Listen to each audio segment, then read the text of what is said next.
the VSN Arcade Podcast. Did I ever tell you what the definition of insanity is? Minion! Draw the fire with your face! Not the smartest way to greet the heavily armed group that just kicked in your door. Head to virtualsportsnetwork.com and sign up for the forums today.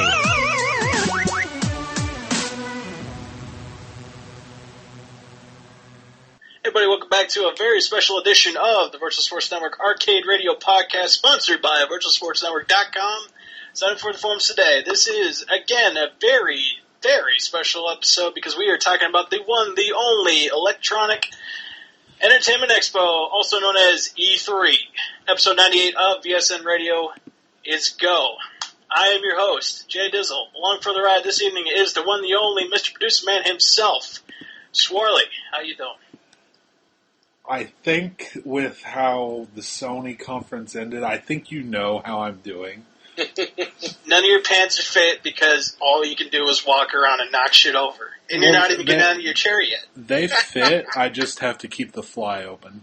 It's fucking boner all the time. Like, you can go and, like, check the mail in your mailbox and you don't even have to leave the fucking room. That's how hard you are after seeing Sony shit. It is. It is. It's ridiculous. Also along for the evening is the one and only one-armed assassin himself, Mr. KNUBB. How are you? I am doing great. We had an exciting E3 Day 0. Oh, of course. I am sad to say that I missed most of it because I was at work. However, you two were here all day, all night, all evening, taking notes, seeing the sites, looking at all the trailers, all the info, everything to do with E3 on this very special Day 0. Usually what we like to do here is when we talk about E3 is we like to get a little tipsy, also known as the drunk cast. However, I am the only sober Sam this evening because I have to go to work tomorrow in the morning. However, these two gentlemen right here are having a little sip of a little imbibement. So let's talk about that before we start with E3 coverage. KNUBB, what are you drinking today? Little beer. Little beer. What kind of beer you drinking? What kind of beer you drinking? Crappy Bud Light. I did get a 12-pack. It's probably not going to make it through the evening. Here's hoping. Swirly, you said that you were drinking something. What are you drinking, man? I have a big bottle of cheap, sweet red wine. Cheap alcohol for the drunk cast.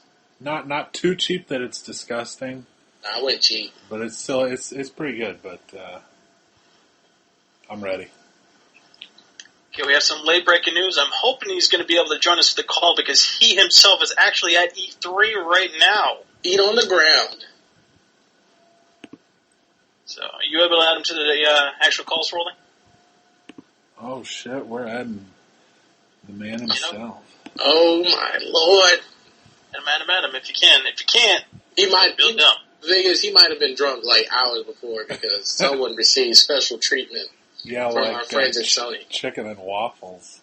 Some back rubs. Some tugging rubs. Waffles and beer and wine and meatball subs. And you son of a bitch. Oh, they just gave you the treatment. I mean, Sony was like, we're going to wine you and get you drunk and then we're going to carry you in and just, mind fuck you with all the cool shit that we're throwing at you. Did they give complimentary handies too? Oh, it was over the pants, but This motherfucker got the special release, secret release. That is the one, the only MrBill himself from virtualsportsnetwork.com. Mr. Bill, how are you doing this evening? I'm doing great. I did not realize we were on the air. We are on the fucking air. We are almost live. So, about as live as this podcast ever gets. Yes. So, listeners out there who are going to listen to this, hopefully tonight, if not tomorrow, please tell our general audience, what exactly are you doing right now, Bill, as we speak? I have just made it back to my hotel room after, I guess at this point it has been about a 14-hour day since I started this morning. It was a trek to get down to the Galen Center for the Xbox Media event, which I thought was pretty damn impressive. Of course, I think, having seen everything now today, Sony definitely was the top dog of the press conferences today. What, 98? I thought they did a good job. I thought the EA Sports titles did really well. Madden looks good. NHL looks good, but those are all proven commodities that we know are going to be. We know a lot about what they're going to be. Things that are kind of like outside the genre. I really wanted to see more Star Wars. I think everybody there did. I realize it's a little far out, but if you look at what Sony was showing tonight from Far Cry 4, from Batman Arkham Knight, there were titles that are not going to be available until probably the holiday season of 2015 that Sony had, a good minute to 90 seconds of video from to kind of showcase what it was going to be doing. We got like 20 or 30 seconds of, video from Star Wars, and I think that was probably what people were looking forward to the most. They led with it and didn't really come back to it. So, a little disappointed there, but I think that's going to be a great game when it does come out.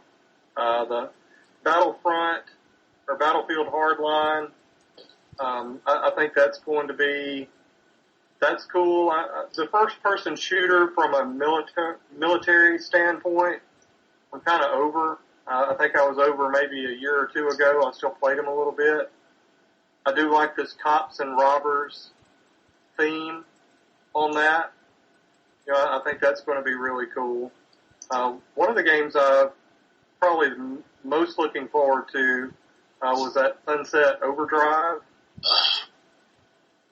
There's, for the Xbox briefing, I thought that one was pretty good. The Halo event was pretty cool, which I don't know if NUBB told you, but I think I pissed off Major Nelson because as soon as I needed to get down to the EA event so that we could get on our front row table that had been reserved for us, and as soon as Halo popped, I knew there wasn't going to be anything else after that, and so I stood up to leave, and of course he was sitting right behind me and kind of gave me the daggers that I was leaving, and a good 30 minutes left in their presentation, but woof. I wasn't supposed to be sitting there in the first place. I was supposed to be up in the nosebleed.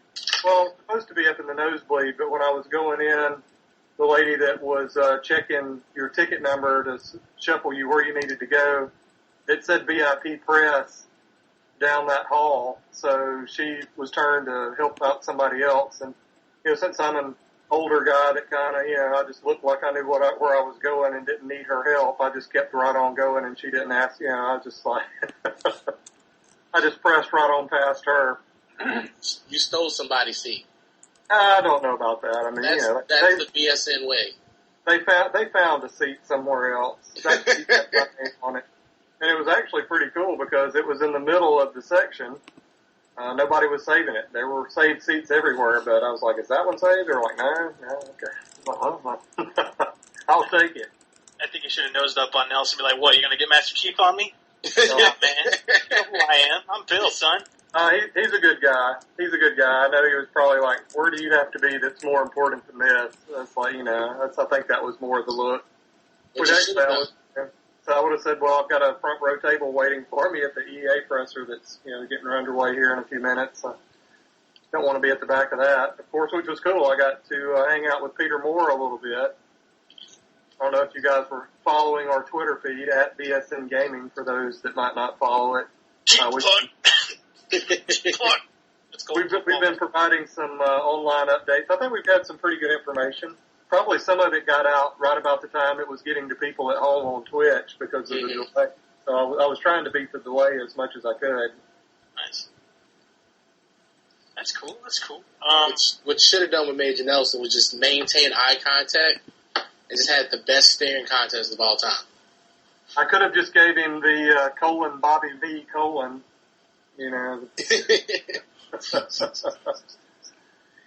Okay. Well, technically we don't have a schedule, but we do have a listing here as far as stuff that's been going on. Now, you said that you were at the Microsoft conference first today, right? That is correct. That was the first one that kicked off the morning. Okay. according to this, the first thing that they went through was the Call of Duty Advanced Warfare trailer. Is that correct? The first thing that I noticed. Well, that was the first game they did, but the first thing I noticed, I really liked what Phil Spencer came out and said. He's like, this is E3. He didn't take shots at anybody. He says, no matter if this is us, Sony, Nintendo, we're here to show the games for the gamers. And it was humble, and I thought it was a nice touch. I'm a big Phil Spencer fan. I think he is the right person to be heading up the Xbox division. I think he's making smart decisions.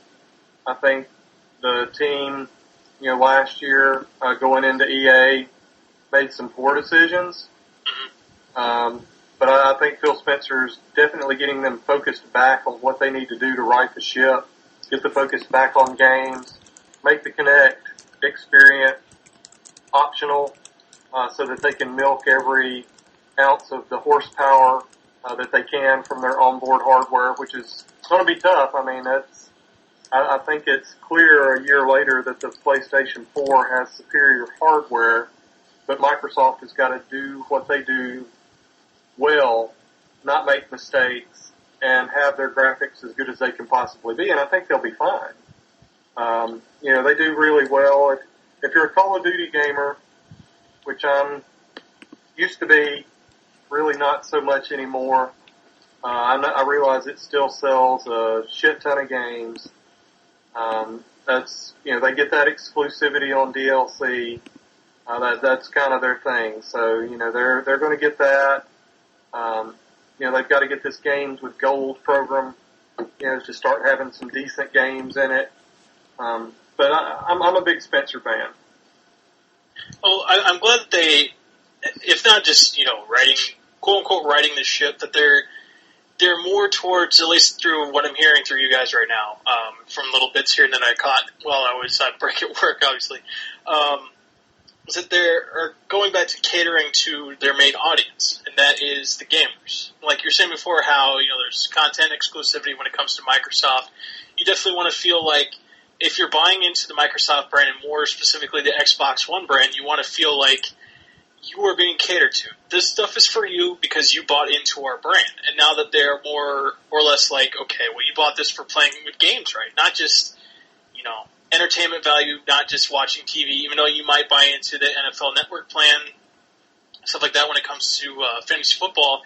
We know that you guys want to play in Call of Duty or Forza, Fable games, if you like that, and especially the Halo series, of course. Like they know exactly who their target audience is, and they're going back to it. It's not just, well, look at this. You have this much television stuff going for Halo television series or whatever. It's, you want to play Halo. You may not care about the television series, but this is what you want, so we're going to give it to you. I'm glad they got back to that thing, because while I like Sony and how all this great stuff that happened in their conference, like, yeah, we're awesome, it was like, they need competition or else they're going to get complacent. I don't want to see that. I want to see some, knockdown, drag-out fights so we get the best out of everybody. Well, so I'm happy to see this is what they want with Microsoft. Yeah, and to paraphrase Bill Clinton, one of his old sayings, it's the games, stupid. That's, focus on the games. Like he said it was the economy. It's like, if the economy's good, you'll win the presidency. That's how you win the presidency. If you want to win the gaming war, it's the games, stupid. You got to focus on the games and make sure you've got the good titles in there that make your audience, the people who own your consoles, not want to switch over to the other console, or start, for people that own all the consoles or more than one, spend time or buy titles on the other console, because ultimately you want people plugged into your ecosystem. As online gaming continues to evolve. That was one of the things I've noticed too. Now even social media is starting to, integrate into video games. I think we're going to see a lot more of that in the coming year. A lot of the titles, it's like you can, within the game, you're sending texts or taking pictures, things, using your cell phone, or more things like people do in real life are finding their ways into the game. So, you got to have people plugged into your ecosystem. What I loved is that before E3, Phil Spencer promised us, he said it's going to be all about the games. And he completely fulfilled his promise. It was straight up games.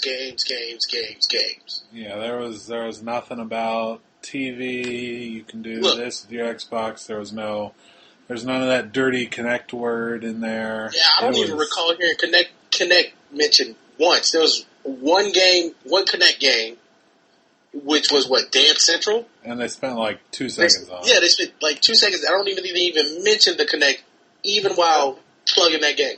The only time I heard Connect mentioned during the Xbox media event, which I guess technically this was not even while it was live online, but Major Nelson, maybe it was live on the internet if they were doing the green carpet over the web, but they were broadcasting the green carpet into the people, inside the building where everybody was getting ready for it to start. He did talk about the new Connectless Xbox One being on sale today. Did he give a price point?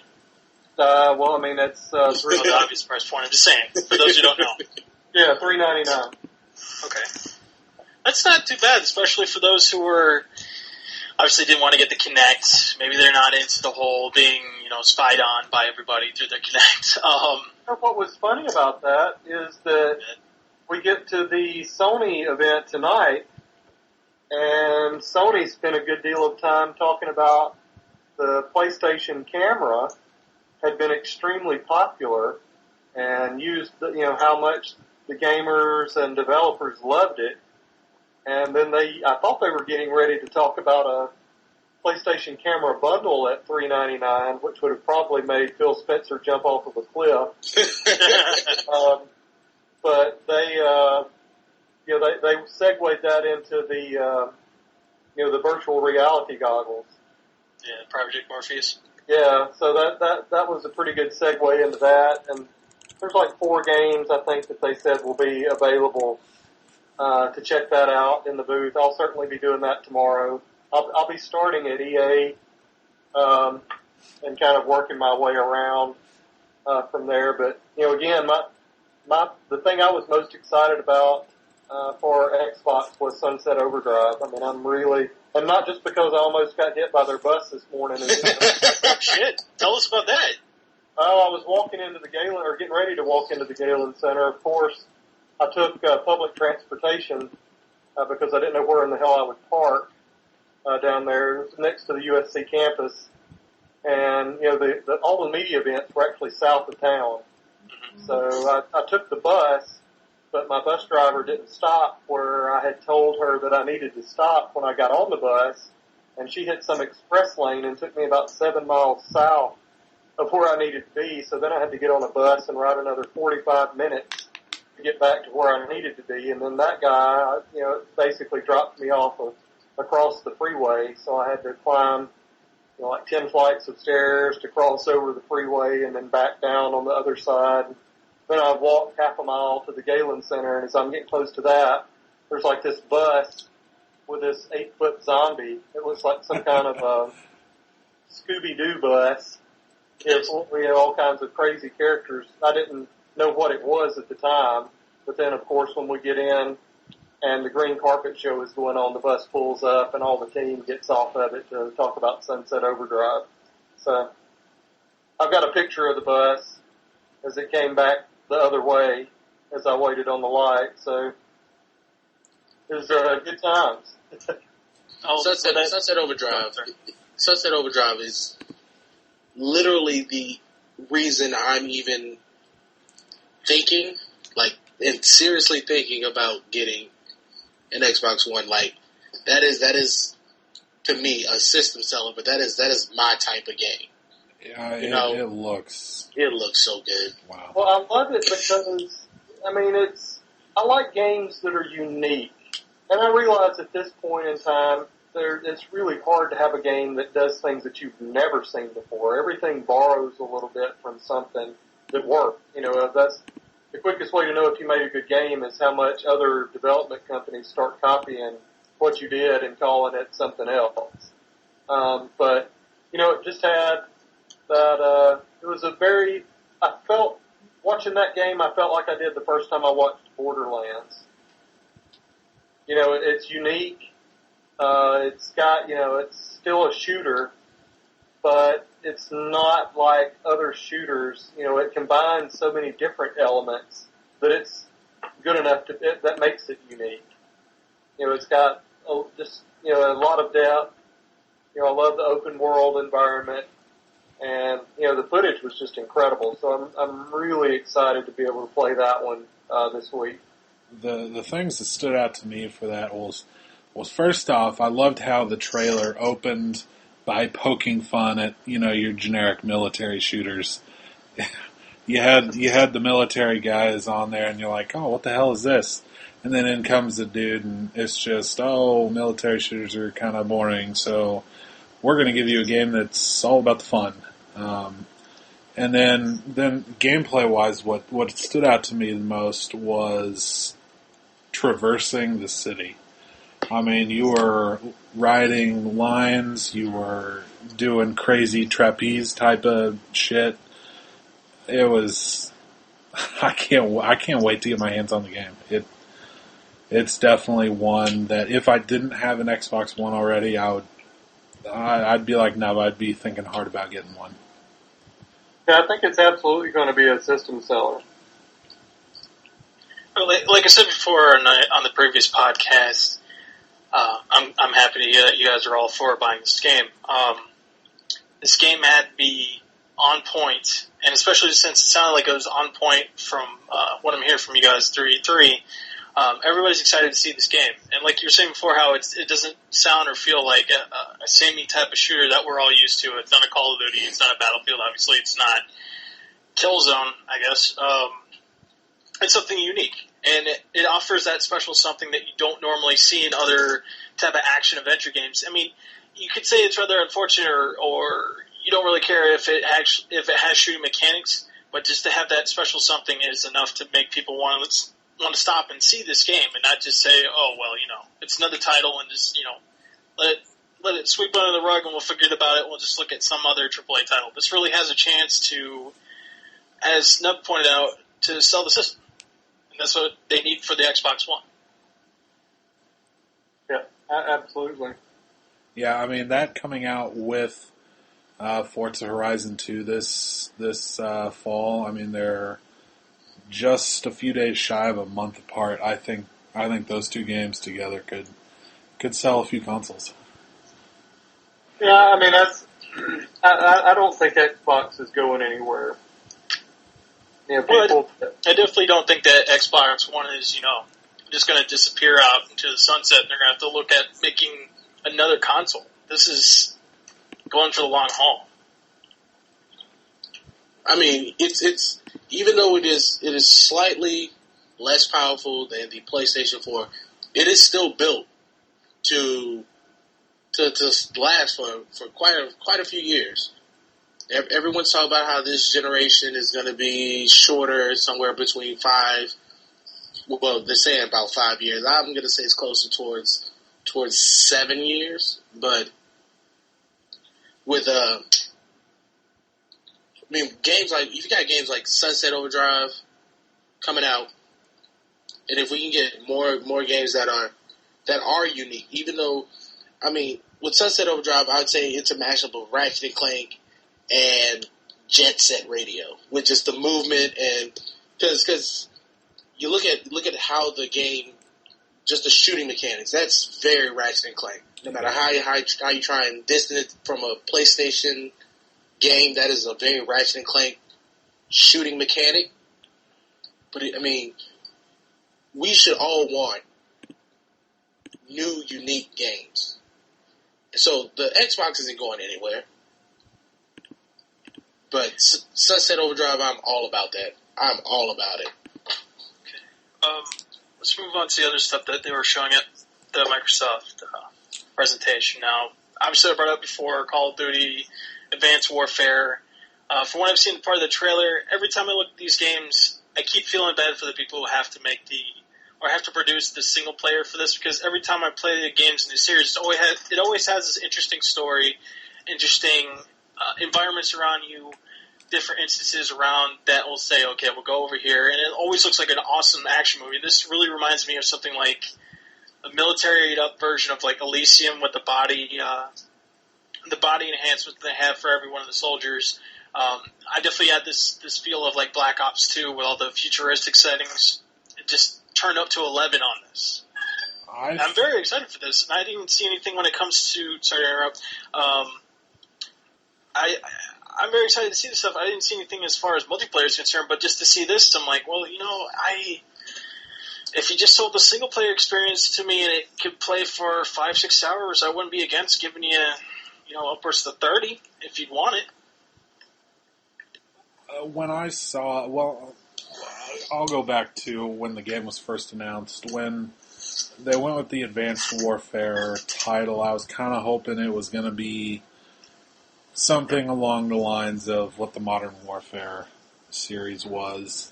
But today, I don't know, it kind of turned me off. Is a little too futuristic and sci-fi, and then with the whole little booster pack thing, it just seemed very...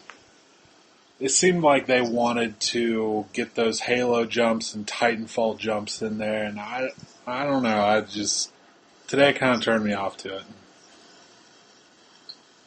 I've been turned off by Call of Duty pretty much since Modern Warfare 3.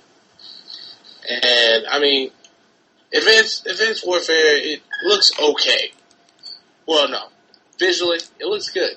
It does. Yeah, surprisingly enough, since they're running on modded version of the same engine. But I personally probably won't get it. I've been tempted pretty much by each release of Call of Duty. But I mean, things like smart grenades and things like that, it's too much. Like, I'd actually be more excited if we actually went back to World War II. Just my opinion. Don't get me started on that. I'm dying for another World War II first-person shooter. But what I was hoping with Advanced Warfare, I was hoping for something modern and not futuristic. What do you think, Bill? I mean, like I said earlier, the game looked great, but I'm just over the military shooter. And I know it'll sell a shit ton of copies. I know it'll be highly successful. And there's a lot of people, especially younger gamers, have not been playing military shooters for a decade. So, to them, it's still new. I think to the gamers that are probably getting closer to 30 or older at this point, you've been playing shooters, military shooters, for a long time. It's kind of jumped the shark. You need something that's different. And, having some kind of new crazy grenade or, new vehicles to drive or control, it's, you know what's going to happen. They're going to put out the game. It's going to sell a ton of copies. It'll have pretty good graphics. There'll be a lot of cheats that people figure out. Some of the guns will be overpowered. There'll be a lot of downloaded content that they try and sell you a season pass. And, that's wash, rinse, repeat. I definitely know that they don't want to get rid of Ghosts quite yet for the system. They still have yet to finish out their DLC patch for that. And also, they don't want to get rid of Titanfall because they made a shit ton of money off that system. This feels like I know you guys aren't really up for it, but it definitely feels like an in-between between those two titles. I'm interested to see how this does, because it seemed like last fall... Well, it didn't seem like it was. Last fall, Call of Duty, it didn't make the number splash that, we're used to seeing every fall with, breaking records here and there. It kind of took a little bit of a step back, and I'm interested to see if that trend stays or what happens. Definitely. Let's move on the list here. Let's see. I know you're happy to see that Forza 5 is going to feature the Nürburgring. Is that something that excites you? I will say that, like I've said the past couple of weeks, now that I'm into PC Sims, it's Forza's not as exciting to me, but I mean this is a crowd favorite. If you don't have this track in your game, you're gonna hear some bitching from your fans.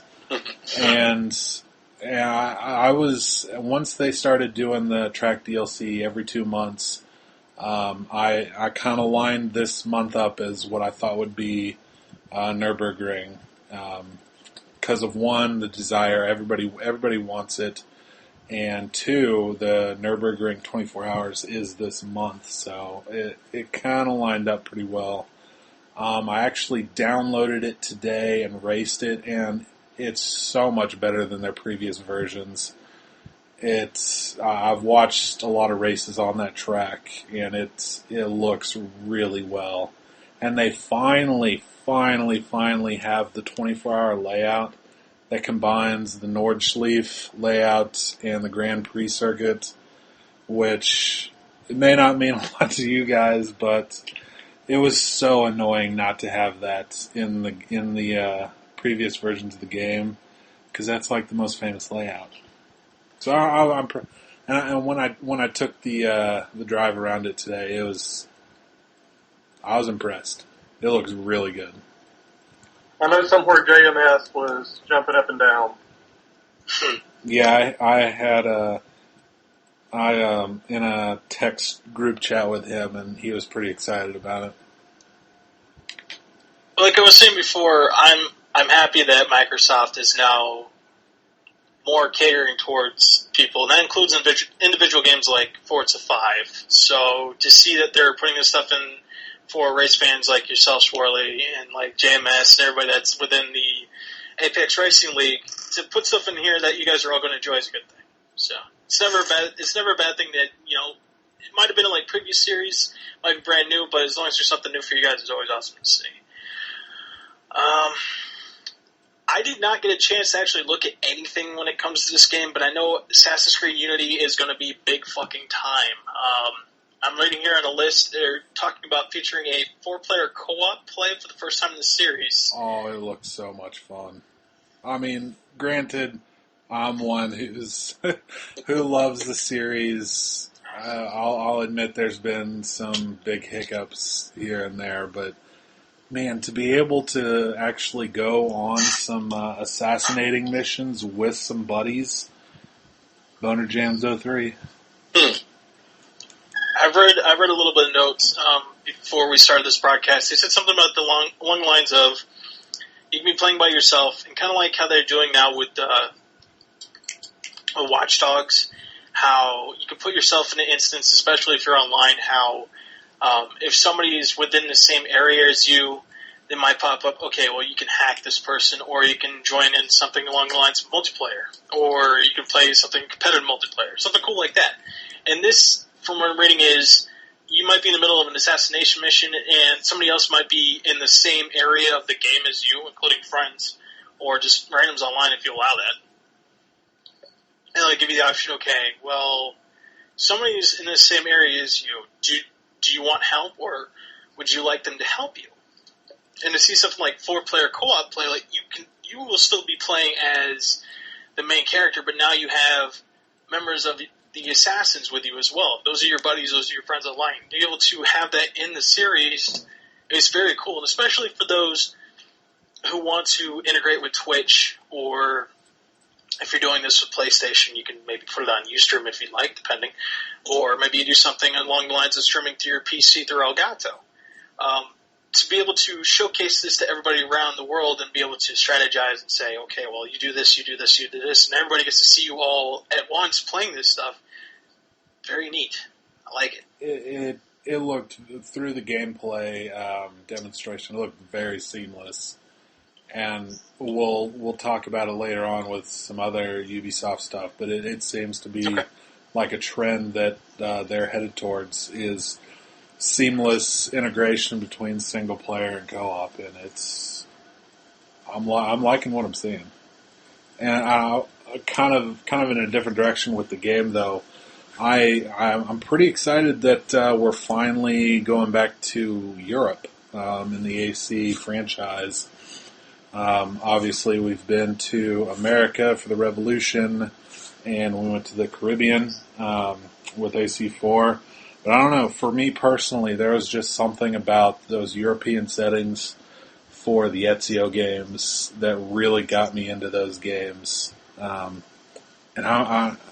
Man, some of that stuff going on during the French Revolution in that game, it was fucking brutal.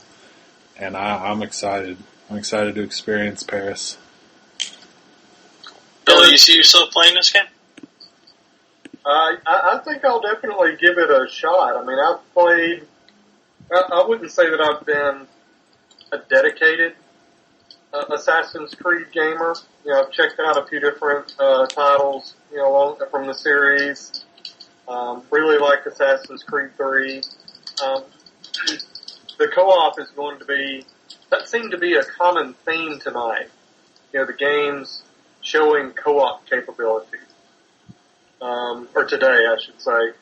But I know that when they showed multiplayer co-op for Assassin's Creed, the crowd went wild. I'm sure you could probably hear it, you know, as you were watching it. But I mean, that absolutely people went ape shit when that was announced. So I thought the game, you know, the footage they were showing looked really good. I think Ubisoft had a really solid showing all day. So, you know, I didn't get a chance to attend their press conference today, but I was watching it, watching the live tweets as I was trying to find electricity to recharge all of my various electronic devices. You know, I guess hashtag first world probs. I know that feel, bro. Even my charger to charge my portable devices was already depleted. Okay. I don't know how much you guys want to go over the multiple DLC version of Dead Rising 3, I believe. I think there's multiple costumes from Capcom, UI upgrades, online co-op. I like the series Dead Rising.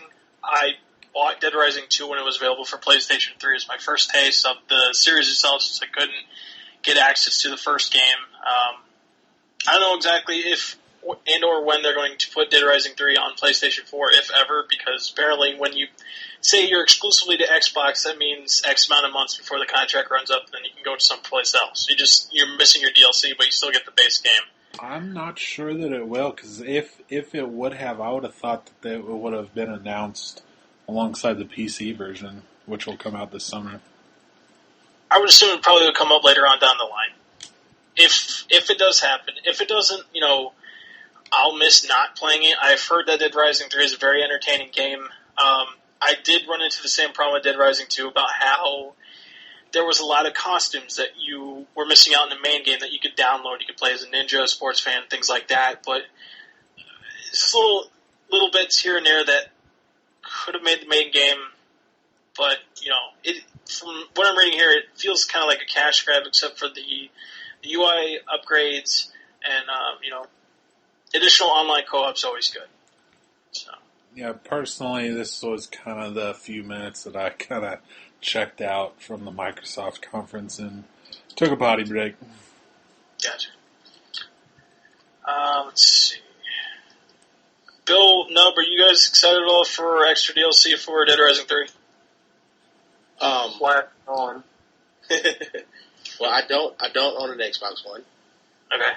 But I will say that trailer might be one of my favorite trailers throughout the entire day, because it was Capcom actually making fun of themselves in a really awesome way, especially with that ridiculous title.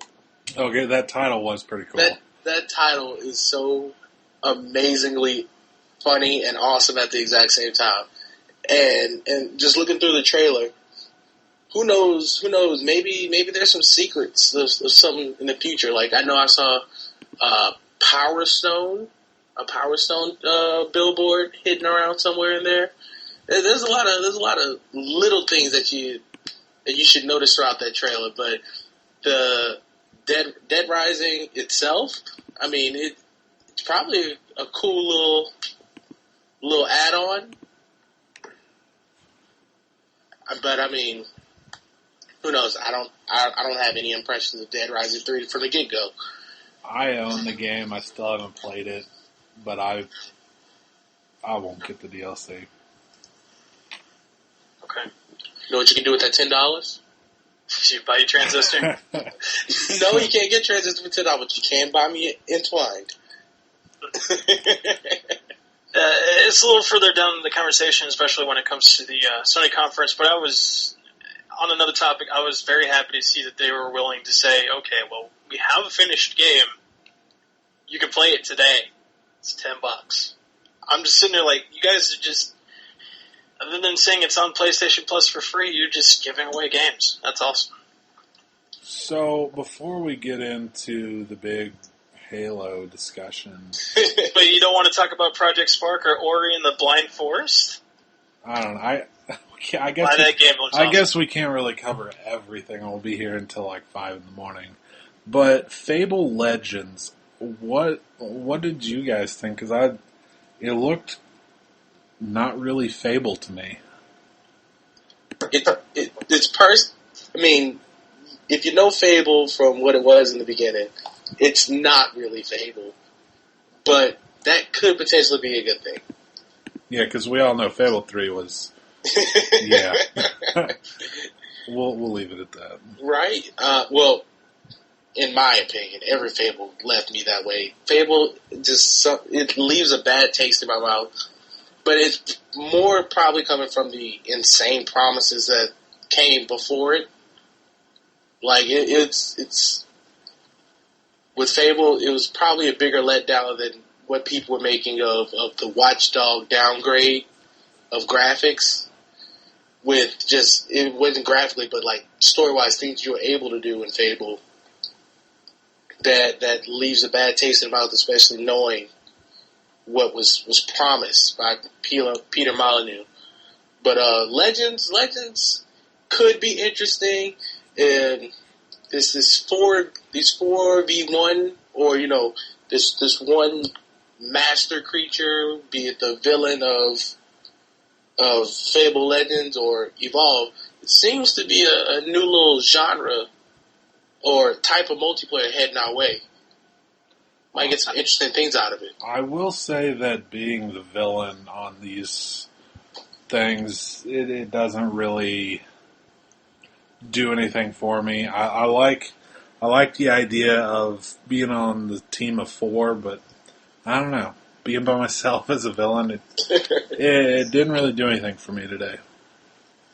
Yeah, I could definitely say that this game has nothing to do with another game, Evolve, but the whole idea of a team versus a singular other player, and then everybody has to go against a singular player, and if you're stuck by yourself, you have to come up with your own strategy, but you have bigger options, versus if you're playing against this one person as a team of 4, everybody has to play their role, or else you guys are all going to get stomped, especially in Evolve. Sorry. Again, I haven't really seen anything as far as these conferences up to the Sony conference, but to hear that, there's an option of, I guess it's like a Dungeon Master mode, again, 4 versus 1, like you being that one, your job is to basically make those other 4 players' life as uncomfortable and miserable as possible. That's awesome. And be able to create challenges, whether it's just, maybe in the near future they'll do something like create a rock slide or a spike pit or a fire trap or something like that. Something as easy as that, or, if you come up with different maps and things like that, if that's possible in this game and have your 4 friends to come over and play this and to defeat your dungeon, whatever it gets you, is an awesome proposition. It's not just, I need to beat you and that's it. You can be creative with this, even if it might not be something that's meant from the producers, to have this put in front of you and have you do it is a good thing for this type of series. Especially with Fable, like you guys are saying, how, you have all these different dialogue trees, all these different things that you can do in a game, but just the failed ambition of the series so far. Hopefully this will bring it back, because the last time I heard about Fable was the Kinect game that had you make spells by waving your hands in front of the screen. That didn't sound like a good thing. I'm pretty sure it wasn't a good thing. Gotcha. Bill, what do you think about Fable Legends? It looked pretty good. It's not really something that I'm going to run out and buy first day, but based on the crowd reaction, a lot of people are really excited about it. So it's kind of hard for me to tell. To me, the video gaming world is a lot like Baskin Robbins. If I go in and, get the mint chocolate chip or the Rocky Road, some people hate that. Some people, want pistachio or some other flavor. So that's kind of the way that game is for me. I thought it looked pretty good. It's really not my thing, but there's going to be people that do love it and eat it up. So, hey, more power to them. It'll sell well. If you're looking for a new thing and you don't want to, go over the same old military shooter, and you want something interesting, and especially if you have a bunch of people who like to get together on weekends to play cool stuff, I think they had something called like a tabletop simulator for PC where you can play tabletop games online, even if everybody's not in the same room. Mm-hmm. If this is online co-op, you don't have to be in the same room, but you can play as close to a D&D game, for example, as you want with Fable Legends. It's awesome, and everybody can come in and play it. You don't have to worry about dice rolls or remember the certain rules or whatever. It's just you versus one person, and you better hope you're not that one person. So, very cool. Like I was saying before, it'll sell because it's going to be a new thing. It's not going to be just same old. So, I know it's really want to move along. You mentioned Halo. Allegedly, they have this thing called the Halo, the Master Chief Collection. And so much stuff. The Trumer. Yeah, other than ODST and Reach, unfortunately, because I heard a lot of people like ODST. ODST was poo-poo. You're not one of those a lot of people then. Just knowing that they're going to release 1 through 4, allegedly they're going to have playlists across multiple games. Halo 2 multiplayer is exactly how it was shipped 10 years ago in one quote, and they're talking about how achievements are going to be a total of 4,000 gamer score. And if you buy this collection, you're going to get access to the beta for Halo 5 Guardians. So it sounds like a Crackdown thing where it's basically you're buying this for the beta for Halo 5, but if you're a fan of the other series titles, there you go. And also with the Halo 2 multiplayer, 6 maps are being completely recreated with their newest engine. Cool. So, I'm guessing you guys are huge Halo fans, right? I've only really played 3. I'm a fan of 1 through 3. Nobody's big on Halo 4? I don't know. It looked pretty. It wasn't terrible to play. It just... I don't know. It just didn't feel quite right. It didn't really capture the magic of the original trilogy. Gotcha. Bill, you're a big Halo fan, right? The older Halo titles. I probably haven't played anything in the past few years more than a couple of hours. Of course, that was the 800-pound gorilla of the Xbox briefing this morning. That's to the Xbox faithful. That is the holy chalice. That is the cup of Master Chief from which all Xbox addicts drink. Yeah, they were lapping it up like crazy. I thought it looked good. I think that's getting back to the theme of Phil Spencer knowing his audience and knowing what they want. That's what they want. They want more Master Chief. Can't get enough. Yeah, you can't get... So, hey, you want to sell sell some Xbox Ones. Get a new Halo game out, stupid. I will say I am looking forward to playing through the original trilogy again with all the games coming out in the fall, especially in October. It's probably not something I'll pick up right away because the multiplayer. I'm literally might be the worst Halo multiplayer person in the history of Halo. So. I think I know somebody who's got you beat. He has his own YouTube page. We won't name him right now, but he's out there lurking. The multiplayer isn't something that really grabs me, which, if it did, that would probably pull me towards day one. So I'm in it more for the single players, so that's probably why I will wait. Maybe past the new year or so. See, I'm just happy that, Xbox people and Xbots and so on and so forth. Microsoft fans, you got your Halo until Halo 5 Guardians comes out.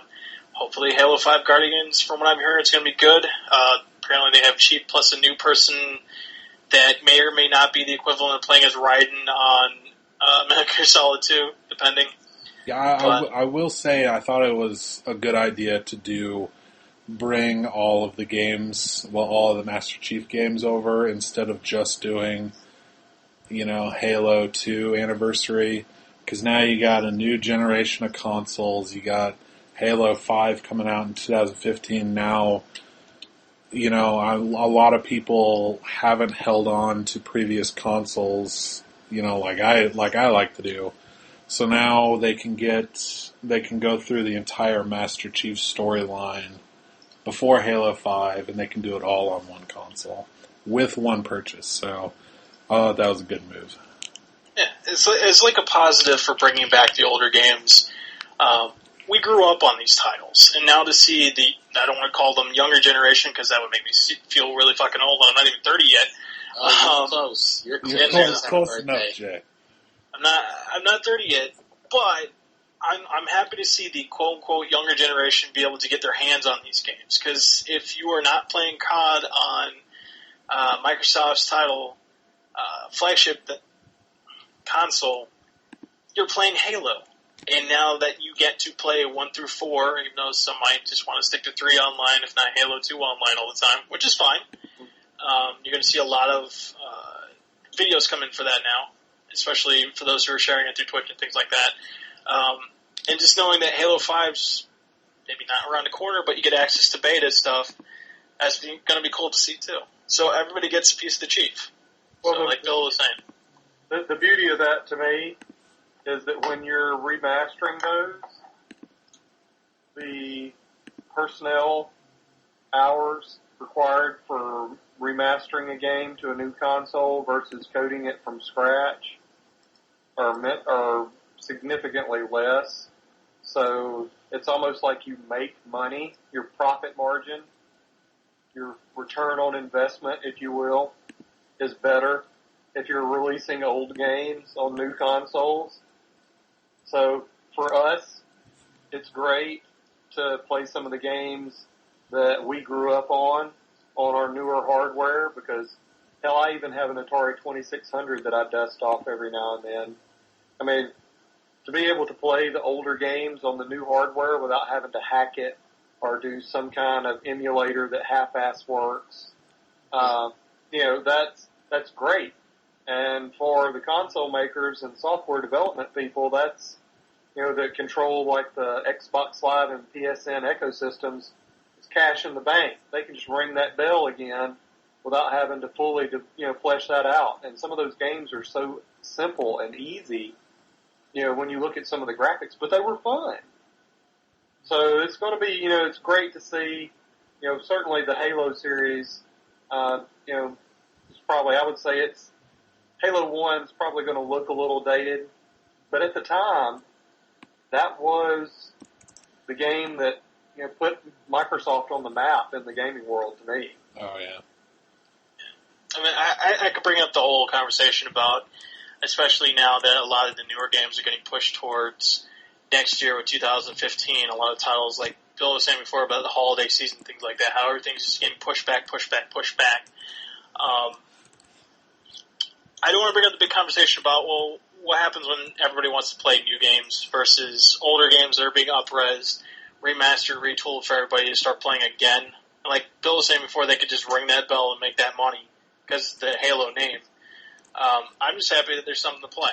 And it's a tried and true game. It's not something that, might have been an older game, but nobody really played it before. Like, if it was Time Splitters, we might know what Time Splitters is, but a lot of people don't know what Time Splitters is as a series.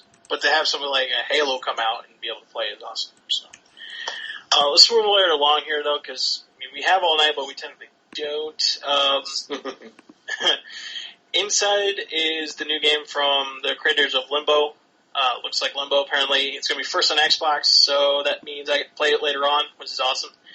There are going to be more indie titles, because apparently everybody loves indies now, which is not a bad thing. Including Threes, which I heard is like crack cocaine on mobile. Cuphead, I don't know what the hell that is. And, of course, from the creator of Mega Man himself, the Mighty Number 9. So that's cool that that's coming in. Let's see. Next thing on the list here, Tomb Raider 2, a.k.a. Rise of the Tomb Raider, has been announced. That got me a little hard. Yeah, I was all for that shit. I was like, what? No, not you being hard, but the game. Just to clarify. Don't lie, Jay. Don't lie. But yeah, I'm all about my treasure hunting adventure games, and it came out yesterday, I think, that Crystal Dynamics had registered the domain Rise of the Tomb Raider, and their other, we can talk about the other one on Wednesday, but we didn't get any gameplay, but we got to see a little bit of CG trailer, and it looked good. Fucking excited. I love the first game. I'm happy that you're happy, first of all. Second of all, I am happy that the folks at Crystal Dynamics get to take the second game of Tomb Raider up from the reboot and shove it right into Square Enix's face and say, look at this stuff. You did the up-res version of the original Tomb Raider. Or the original Tomb Raider reboot. Look how much money you made off it. And now you gotta make a sequel. And beforehand, you guys were leaving us for fucking dead, even though we put all this time and effort into the game. And you better start celebrating us, or else we'll go somewhere else. So I'm very happy to see that Tomb Raider gets a sequel. Whether or not multiplayer, if it comes to multiplayer, I hope people play it. But to know that, new Tomb Raider's coming out, very exciting stuff. So. Nope, I know you played the original Tomb Raider through, I keep on saying original, reboot of the Tomb Raider through. Are you excited to play this game when it comes up? I actually am. It looked really good. Like, even though it was CG, if it looked at least half as good as that CG trailer did, visually it's going to be on point. We already know how it's going to play. Maybe give us a little something extra. Maybe something new. But give me a good story and let me go and be Lara Croft. It's going to be good stuff. It's going to be great stuff. If we get to fight against T-Rex, I'll be happy. Every game's better with a T-Rex. Of course.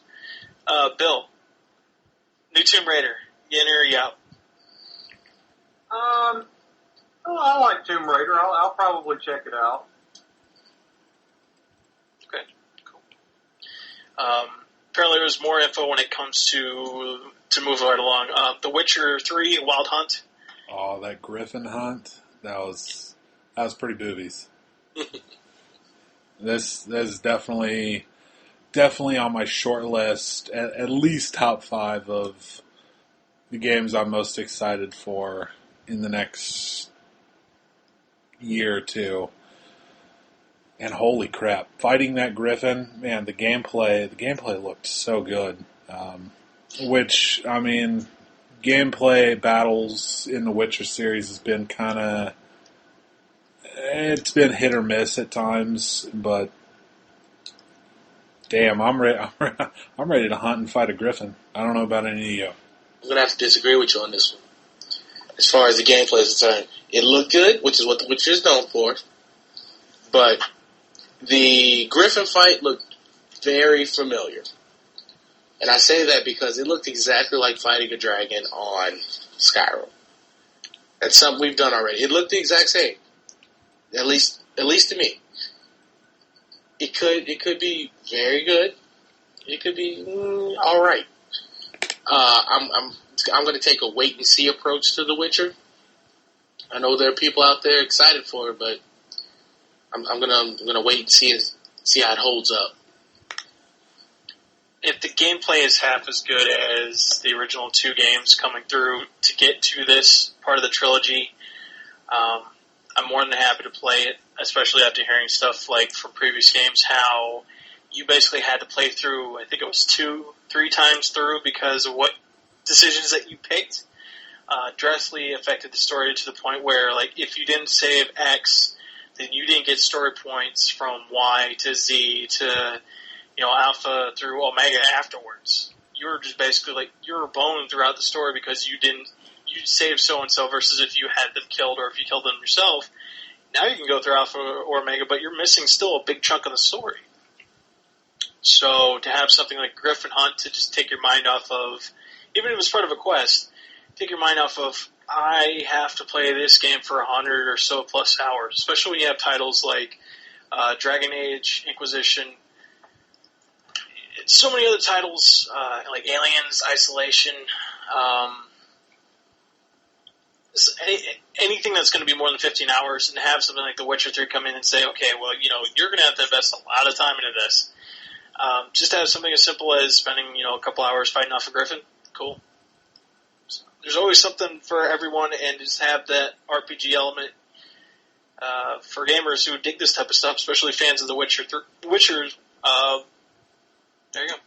I hope everybody enjoys it, and nobody bitches and complains about how this griffin fights too hard, because this game is hard as fuck. So yeah, there were some fights in Witcher 2 that took me a while and were pretty damn tough. So I mean, that's what those part of the games are about. So if you don't like it, tough shit. There you go. Bill, what do you think about Witcher 3? I mean, it's not really in my wheelhouse. Okay. Well, if they have like a Madden uniform or something there for you to enjoy, then I'll let you know. Yeah, I might jump all over it then. Wear a football helmet. There you go. Plus 3 to armor. Sorry. Let's see. Apparently the creators of Killer Instinct is, they're coming up with a new Phantom Dust. Allegedly remake a new game. Trailer seems to be more CGI. Moving right along. More of The Division. Yeah, buddy. Everybody wants The Division. I want The Division right now. Jay wants it inside of him. Oh, about inside of me? I mean, some of that stuff looks kind of like I don't know where it's been. Dirt and stuff, grime. Admit to it, Jay. You want it all inside you. Not those car doors. Just saying. Hey, more information on The Division, how it's going to look awesome, allegedly, and hopefully it doesn't suffer the same fate as Watch Dogs, where you see really ridiculous-looking footage, and then a couple years later, it's like, well, it plays good, but it's not bleeding edge, so everybody's going to bitch and complain about it. See, I don't really have that worry at this point in time, because it's a different engine. Yeah. So who knows what's going on, but I mean, it looks great, yeah, but I'm more excited for what the game's about than how it looks, so. If it provides a good multiplayer experience, I'm all for it. I mean, I played some really bad multiplayer games before, but I had a good time. So, if it looks great, plays good, I have no reason to complain. I don't care what anybody says on Reddit. I don't care what anybody says on NeoGAF. Game looks good, plays good, should buy it. Bill, you think you're going to be having a couple of good multiplayer experiences when Tom Clancy's Division drops? Yeah, I mean, I like the Tom Clancy stuff, so yeah, I think so. Okay. What are you most excited about that game? Well, I guess just that we've got a new version of it out after all. It's been rumored and I really go back to those games as, the squad-based play. To me, they were always more realistic than your standard, first-person shooter or military-style game. So that's the thing I like most about those. They're a lot more realistic, less arcadey, which there's nothing wrong with that, but I just like that. I just like that style better. Okay. No. Division, you good for it? All in. Give me some squad-based shooter. Give me some multiplayer in there, some nice multiplayer, like we saw last year. I'm all the way in there. Survival with buddies, yeah. I feel like The Last of Us, but Tom Clancy. So I'm all for it. Less zombies, by the way. Let's see. Platinum Games is coming out with an Xbox One exclusive called Scalebound. Another CGI trailer, but it looks like there's going to be some character action game with more monsters to take on. I'm guessing it's like maybe an easier version of Dark Souls or more boss monsters to fight. Is that accurate, or am I looking at this wrong? Yeah, I don't know. I don't have any notes from this, so I don't even know. It was a CGI trailer. I mean, there's very little you can take from it, because at some point you were fighting a dragon, and then 10 seconds later you were riding a dragon. You just really don't know. I thought it was a little weird that he put his Beats by Dre on before he fought a dragon. Beats by Apple. Whatever. I was like, what in the hell is going on? I don't know. Didn't really look like something it doesn't have my interest yet. But it's something new, so I'm not going to completely shit on it, so. See, you were all about that Griffin fight. When it comes to Scalebound, you're like, nah, man, I ain't about this. No. I don't know. I see how you are. It was, I don't know, it's just a little weird. I'd like to see more. See, I'm of the ilk of the bigger the monster, the better. I really dug Dragon's Dogma because it had a lot of strategy involved. And once you figured out a monster and you were able to take down multiples of it, it was always a good experience. I like games like Dark Souls, like Demon Souls, where they don't hold your hand and they're more or less like, okay, here's this big boss monster. You have to figure this shit out. Once you do, you're going to look awesome. But beforehand, you're going to get clobbered a lot. So I want to see this in Scalebound to where people who, again, going back to the whole Twitch streaming thing, people learn and grow and thrive in an online experience where people get to watch you play Scalebound against this big giant dragon, and once you defeat it, share footage with your friends that, look at my new pet dragon. Isn't this awesome? So here's hoping that happens. If not, you just run around as weird dragons all day, every day. So, okay, while Nub goes and gets more beer, because how long do you think it's going to take you to get that beer, Nub? It's going to take possibly 20 to 30 seconds. Okay, you got 30 seconds, and I'm counting. All right, get to it. 1, 2, 3. Okay, well, Nub's gone. We will talk about this when he gets back, though. Allegedly, there's a new Crackdown game. Yeah, that was kind of the big surprise at the end. I thought that was cool. I haven't played the Crackdown games on the 360. I know people liked them, especially the first one. I don't really know what to say about the new Crackdown reveal, but it didn't look bad. As long as it's not Crackdown 2, they're good. If you can make a better Crackdown 2, but make it as awesome as Crackdown 1, if not better, go for it. Because we need more Crackdown in our life. Even though I think it was like the original Crackdown or Crackdown beforehand had like a demo that everybody really wanted to play, but you happen to get a game with that demo. So, more Crackdown in everybody's life? Awesome. Bill, have you played Crackdown before? Yes, I have. What do you think about news of a new Crackdown? It was not my favorite game when I first played it. I mean, I did like it. I know that, again, like I said about a few other titles, people in the audience went ape shit about it. So, obviously, it's going to have a strong reception. Okay. So I feel pretty good. I feel pretty good about it. I'll give it a check. If they put out a demo now. Yeah, I know it's been a title that people have been expecting, or an IP that people have been expecting to make its way to the Xbox One. I think people were maybe looking out for it last year, so it was cool. It was cool to see people get rewarded. Now Nub's back with his beverage. Is this still Bud Light? Yes, it is still Bud Light. I bought a 12-pack.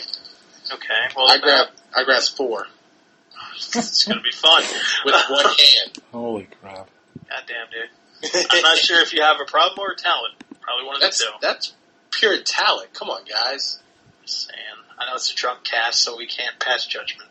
I do the same thing, but I'm sober Sam again this today. I'm very sad about that. We were just talking about... Sorry, Nub. We were just talking about Crackdown and how it's going to be an Xbox One exclusive, and everybody here is more than likely to play it. Except me, I don't have an Xbox One, but apparently if it goes to PlayStation 4, I might play it. Not going to happen. You're not going to play it? No, it going to PlayStation 4 is not going to happen. I hear the words Xbox One exclusive, and that just means to me that it's coming later on. That's all I hear. They pay X amount of money and say, okay, give us a couple months of exclusivity. Hopefully people will forget about this title later on down the road because they have their own shit to worry about on Sony and on Nintendo's console. And, maybe on down the line you might be able to play Crackdown on the Wii U, but until then, we got our iron fist around this title. This is a Microsoft Studios game, this is a Microsoft game. There's never going to be a Crackdown on the PlayStation or any other system.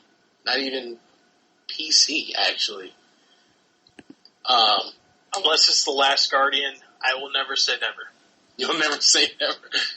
I know, that was our only hope. But as far as Crackdown is concerned, should I obtain a Xbox One, it would be on the list of things that I get. Because I played the first one. And it was interesting enough for me to continue playing. Never beat it because I did not own this 360. This was a weekend binge at a friend's house. But I had a lot of fun. It's a fun game. And that trailer was actually it was crazy. Like they were going after one person, but let's destroy the entire city. If you're all about, obscene, just insane destruction or means to complete a goal, it's all about fun at that point. Okay, well, since Microsoft is more gaming-centric, let's move right along to the second press conference of E3. Looking down this list here, correct me if I'm wrong, the next one was EA, correct? Yep. Indeed. Okay, Bill, I kind of have to remember that you mentioned before something about Star Wars Battlefront, correct? Yes, that was the one I was really looking forward to. Okay, what did you think about Star Wars Battlefront? For the 30 seconds that we got to see of it, I thought it looked pretty great. Yeah, I mean, this was kind of my problem with most of their non-sports titles was we got a lot of conceptual footage and not a lot of it. We didn't get much of Star Wars. They didn't even really spend much time on Dragon Age. And it was the same with, Mass Effect. Of course, we weren't going to get much for that. But that they're making it makes me happy. There pretty much was had a Kingdom Hearts announcement, pretty much, just letting you know that it's happening. It's being made, and it makes me happy. And it was the same with Mirror's Edge too. We just got a little bit of conceptual footage. That kind of just put a damper on a lot of my EA stuff is we didn't see a lot of meat from the non-sports titles. At least what I was hoping to see. It's more of a lot of sizzle and no steak, right? Yeah. Gotcha. Speaking of Dragon Age, like you said before, they were showing off some bigger environments. From what I've seen in the trailer, it showed off a lot of, from what I remember from playing the past games, obviously this is the current gen, the newer gen. You're going to get more texture differential stuff versus having to play the same dungeon over and over and over again in Dragon Age 2. So to see big open environments, the ability to, I guess, harvest monsters for stuff, from what I've seen, you get to obviously fight a big giant dragon, new people that you can explore areas with and talk to and things like that. I'm always about newer characters and meeting newer people. That's what I was excited for. Going back to the whole Mass Effect announcement thing. Like, when I was playing Mass Effect 1 and then immediately going to Mass Effect 2 afterwards, playing through the whole entire playthrough, being able to meet new people and destroy aliens with them is awesome. So to be able to see new cast members for Dragon Age and some familiar faces as well, all together in one thing, and how it's going to be like this big Ocean's 11 type of deal, but instead of stealing things, you're basically saving the world. That's always awesome. So apparently there was a dude that was saying something about all the feels. Yeah, that was halfway funny. Kind of. I'm glad I missed it, because if I saw that, I would be like, wow, you're like the new Mr. Caffeine. Super, super annoying, and I never want to see you again in my life. It definitely wasn't annoying. He was just kind of joking when he said it, and it was well-timed. One of the memes I never wanted to get a part of on the internet. Here we are. Bill, have you ever played a Dragon Age game? Sorry if you mentioned it before. I have not. Okay. What do you think about this whole ideal of dark fantasy plus team building? Well, I mean, I think there's promise in it. I mean, it's... I don't really think I saw anything today that I just walked away nonplussed about. I mean, I think it's pretty cool. So let's say that I happen to meet you one day and this game's coming out, and I handed you a copy. Would you play it? I would definitely check it out. Okay. No, what do you think? You gonna play it? No. Dragon Age is on the same list as Mass Effect. All the feels! Why? Those feels do nothing for me. Do nothing.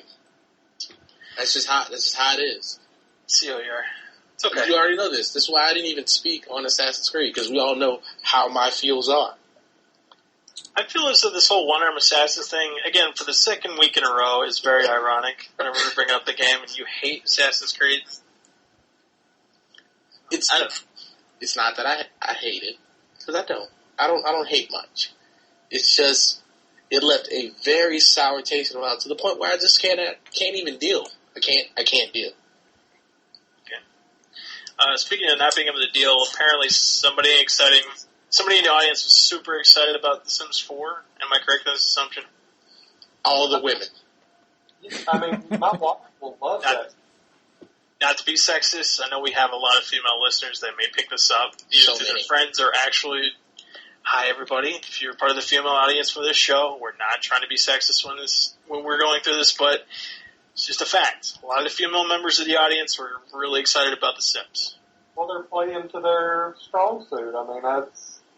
the players are going to have emotional capability. Yeah, they quoted, "You can control their hearts."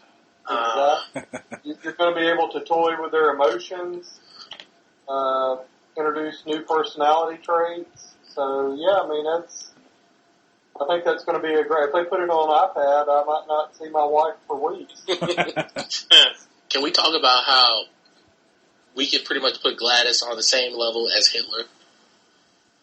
Is she not just the worst human being of all time? Oh, she's terrible. Hell, we don't know. Maybe she got in the DeLorean and came back from the 1940s. Maybe she is Hitler's wife. Could be Hitler's wife. Gladys, so Braun, Gladys but not. Hitler. Wow. Is Gladys a real... I haven't seen this whole entire conference. I'm just making assumptions and basing them off your guys' reaction here. Was Gladys a real person or a person within the game? If she was in the game, they kind of showcased two characters the most. It was, a guy kind of, I would guess, 20s, maybe 30s, sporty type guy, and Gladys was this old bitch. Wow. And she was just all over his shit. She started a fight with Chuck over poetry. And then she came and ruined his party. So basically when she wasn't arguing about, fucking Yates or some shit like that, she was all about, I need to get shit-faced hammered. Leave me alone. No, she just came over to his party and started bitching and shit. Yeah. And punching his, giant stuffed animal. I mean, that's just rude. And Chuck died. She killed Chuck? She did not kill Chuck. Chuck died of natural causes stemmed from laughing. Yeah, he laughed so hard he died. She went out in a good way, I guess. Holy shit. See, I remember growing up. I remember the original Sims dropped, and it was basically build a CAD drawing of a house, and then put people in it, and then you learn how to set your house on fire, and learn how to, if you really didn't like a particular sim, you built a pool, you put them in the pool, and then you took out the ladders. This is different. Simulator. Yeah, basically. And then, if you had a kid and you didn't water it every once in a while, the child services would come and take it away. It's perfectly understandable. I am happy about how they're making another Sims game. And again, I'm all for alternatives when it comes to gaming. And some people like shooters. Some people, like myself, like action-adventure and platformers. I bring up 1001 Spikes a lot nowadays because it's super fucking hard, but I like that type of thing. Reminds me of the old NES platformers type of thing. But to see a game like The Sims 4, just 4 and 5 and 6 and 7, so on and so forth. To have that out there for people to play, I'm more than happy with them making a game like this. Even though it might have some pretentious bullshit that says, oh, well, you can control their heart now or whatever. Just let me make some weird-faced looking dude who wears funny clothes, make him get a job as like a fast food guy, and then switch jobs to being a bank robber or something, and then let me buy a weight set and a nice television, and I'm happy. They made Obama. That did happen. Yeah. That did happen. The last time I played The Sims, it was Sims 4 when it first came out. And this was the moment I realized I could never play The Sims again. Because that day, I was in summer school. I was doing the summer semester at my school, and I was supposed to do homework this day. But Sims came out, so I decided I'll play a little Sims. I woke up that morning, played it. Then I looked outside and it was dark. 14 hours had passed. I had not eaten. I had not done any of my homework. This was the day I realized I could never play The Sims again because it will suck you in and you will never leave. Basically, your bladder cage is full and you really had to stop playing. Is that what you're saying? I don't even think I noticed. What is a puddle on the floor? Bullshit. Somebody clean this up. This is where the term shit bucket was actually coined. Oh boy. Okay, not talking about shit buckets here. Now, I know Bill was here at the EA thing to talk about EA conference. Talk more about sports-related topics. EA Sports UFC just recently dropped a demo. They're talking about how you can play as Bruce Lee, the godfather of MMA. Did you actually get to get your hands on a demo of EA Sports UFC, Bill, yet? I have played the demo on the Xbox One. I like it. So far, I think, to me, the thing that needs the most work, and it's more of a me thing than a them thing, it's getting the ins and outs of that grappling system. I agree. There needs to be a much deeper tutorial of how that whole system works. Yeah, I mean, I get why they did it like they did it. It's not very intuitive, though, and you end up wanting to be throwing a lot of strikes or, mashing buttons, but your stamina drains so quickly. If you throw a couple of good hard punches, you're leaving yourself open to get knocked out. And that's happened to me a few times in the demo, and I had recorded some footage and uploaded to our YouTube channel of the demo when it was released, and that was kind of what I found with John Jones going against Gustafson, who he's fighting in the demo. The first time I was able to knock him out with a few good punches, but the second time I kind of overreached a little bit and got my stamina depleted, and he did a reverse elbow to the teeth that knocked me out cold. So it's kind of, the grappling system is very interesting. I think the game looks good. It plays good.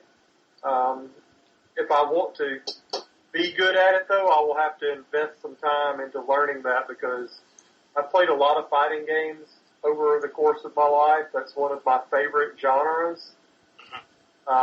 So this is unlike any fighting game that I've ever played. And I guess in that sense, it's really supposed to be more realistic and true to UFC, which admittedly I used to be a huge UFC fan when it first came out, but it kind of got lost in the wash to me as a sport a few years ago. I can only keep up with so many things. I still go to a sports bar occasionally and, catch some of their big events, but it's the game. I think though is really sharp. It's well done. I had the chance to talk to Brian Hayes again today. We talked to him on the podcast last week. We had an opportunity to get about 30 or 45 minutes of his time. Check out the podcast on VSN Arcade Radio at Podomatic and VSN Gaming updates. I thought it was well developed. It's a good game. I'm going to have to spend some time to learn how to play it better, though. Well, having remembered the whole saga that happened between EA and UFC and having them come together to make EA Sports UFC, as I remember they had EA MMA, they had THQ with the UFC license, and then they just happened to come together for this big thing. And I don't know, when it comes to fighting games like this, I like the idea of you have to master certain systems when it comes to fighting, especially the idea of UFC not just being how it used to be, where you can be really good at Brazilian Jiu-Jitsu or a really good striker, or maybe you come in. I think one guy had actually practiced ninjutsu to the point where he won a pay-per-view, and then he never showed up again. You have to master all these different styles before you can even get into the quote-unquote octagon of UFC to show off your stuff. And there's a lot of guys that come in after fighting through the ranks, you'll see their actual records where they'll be like 15-4, they get a title shot, they get knocked out, and they're gone. To have some of the newer, fresher faces, like you're saying before with John Bones Jones, Gustafson, I think I have some older names in there too, like the Iceman Chuck Liddell I saw in the demo. So I'm happy to see that that's in there. He's in the game. I'm happy that they're able to cater to all tastes when it comes to newer and older fans of UFC, and that they're going to have to, tweak this thing a little bit before they put it out to the bigger mass market. But still, it sounds like you were saying before, Bill, that they have a good thing going here. Again, just tweak a little bit, and you're good to go. Yes. Okay. Another sports game that EA was showing off was the new NHL 15. Apparently they changed almost everything. What does that mean? It looked like to me, I thought the NHL team needed to change, a lot of things. It was, I think, what they were doing with, the way the game plays. as you're going through all of the the way the players move, the physics, the AI. It was in need of a refresh, and the team has actually had a fairly significant amount of time to do that. So I'm excited to see how that's going to look when we can actually get our hands on it. Granted, I don't play a lot of NHL. I'll download the demo and occasionally buy it, maybe every other cycle or so. I do have friends that love hockey games. I like to watch hockey in person. I love to watch live hockey games, NHL games.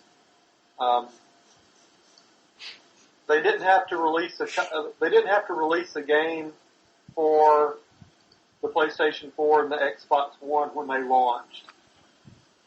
So I thought that was kind of EA telling you, without telling you, that they didn't feel like it was worth it to them to even do it, that they needed to focus more on regrouping and coming back this year.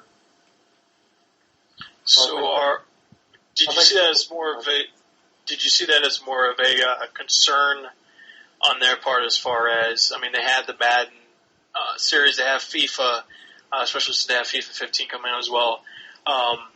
Did you see it as more of a concern of, we know that we could sell this hockey game, but there's still less of a core audience versus the bigger titles that we have, or was it more of, this needs more time to bake in the oven, and then we're coming back strong, like you're saying before, with a brand new NHL targeted audience type of title, especially how hot the NHL playoffs are through this year and previous years. Now NHL is slowly building back up its fan base.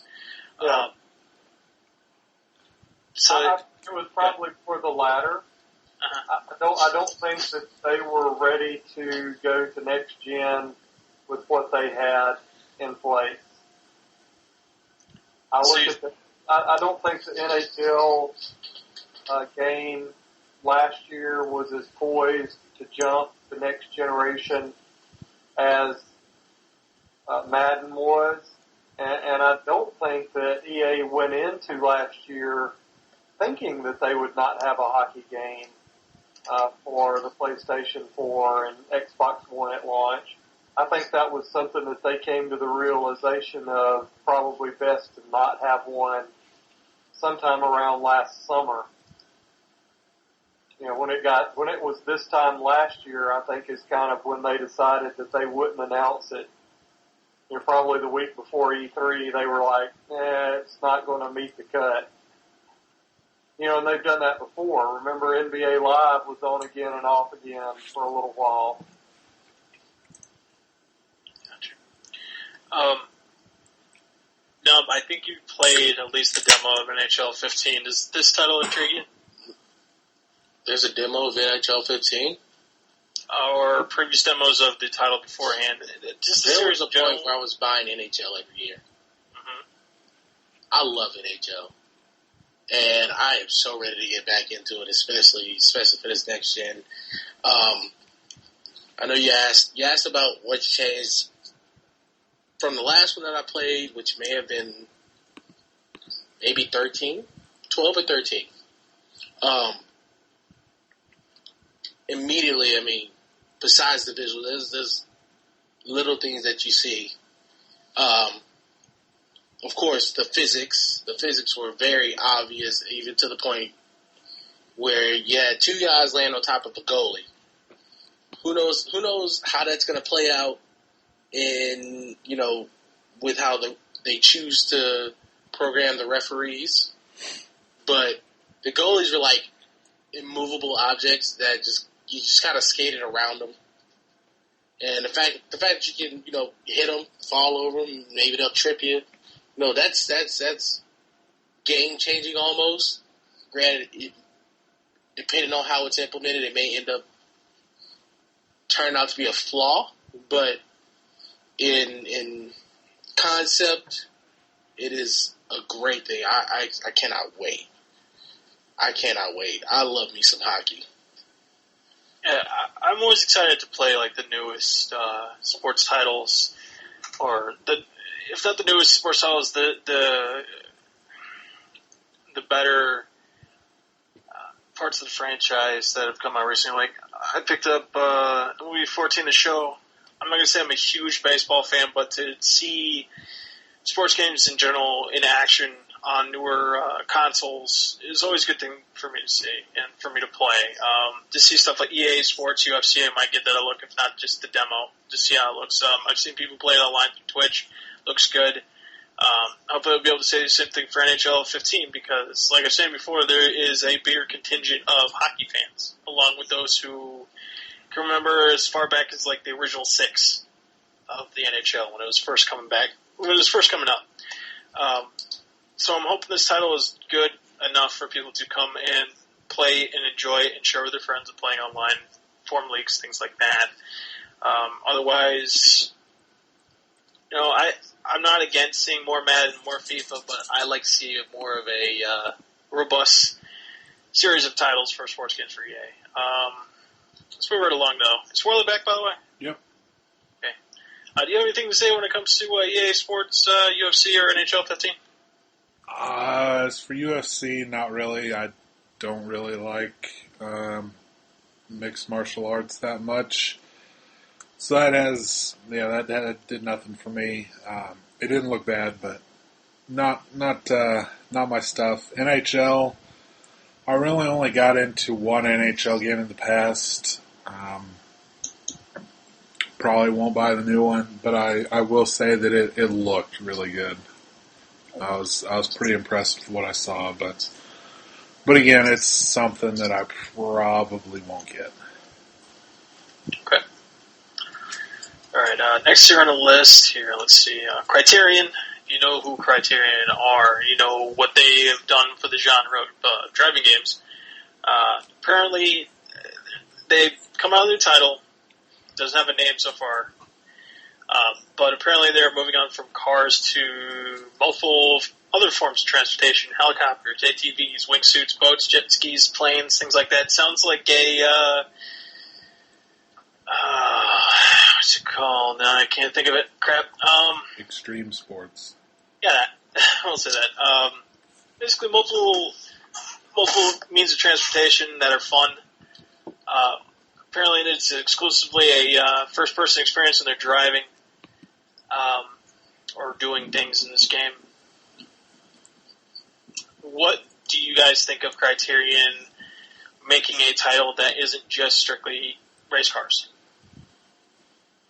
Oh, I don't really know how to put it into words. I didn't like what I saw. It did nothing for me. Interested me zero. I don't know. You know all about them wingsuits? No. Okay, Bill, did you manage to see this new stuff from Criterion? Yes, I did. What'd you think about it? I think it's pretty cool. I'm looking forward to checking more out, or as much as out as in the booth tomorrow. Okay. Please find something that will allow Swirly to enjoy this. Begging you. Criterion needs to make something new other than race cars. I would like to see more from it, but from what I saw, I don't know, it just didn't do anything for me. And as for the race car comment, I wasn't a big fan of Criterion race games. What? You didn't like Burnout Paradise? I mean, I did not like him. I'm just not... Oh my god. I'm just not a guy who's into them. I like games more like, Need for Speed Underground, Midnight Club, where it's more about the open world and building your car instead of, like, destruction and battle and stuff like that. Yo, Burnout Paradise was the first game I went all twig on. That is literally the first platinum I ever received. I'm not joking. Should not be named. We miss you. I love some Burnout Paradise, though. Definitely a damn good game. The title I was trying to come up with earlier was Just Cause, Just Cause 2, when it comes to multiple means of transportation that isn't just driving around a car, even though that is possible. I'm happy for Criterion to come out with a new game that isn't just, driving around cars and getting XP and playing with people online. Now you get to drive ATVs and flying around in wingsuits and boats and jet skis.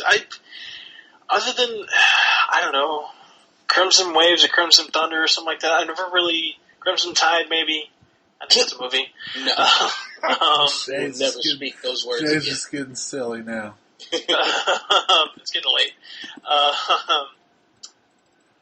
I would like to see them branch out and make other games, other than being forced to just make another driving game. And, I'm happy to see stuff that has waterborne aircraft, or waterborne seacraft, aircraft as far as planes and helicopters and things. Just new stuff that, it doesn't have to be super sim, but at the same time, give me a good experience.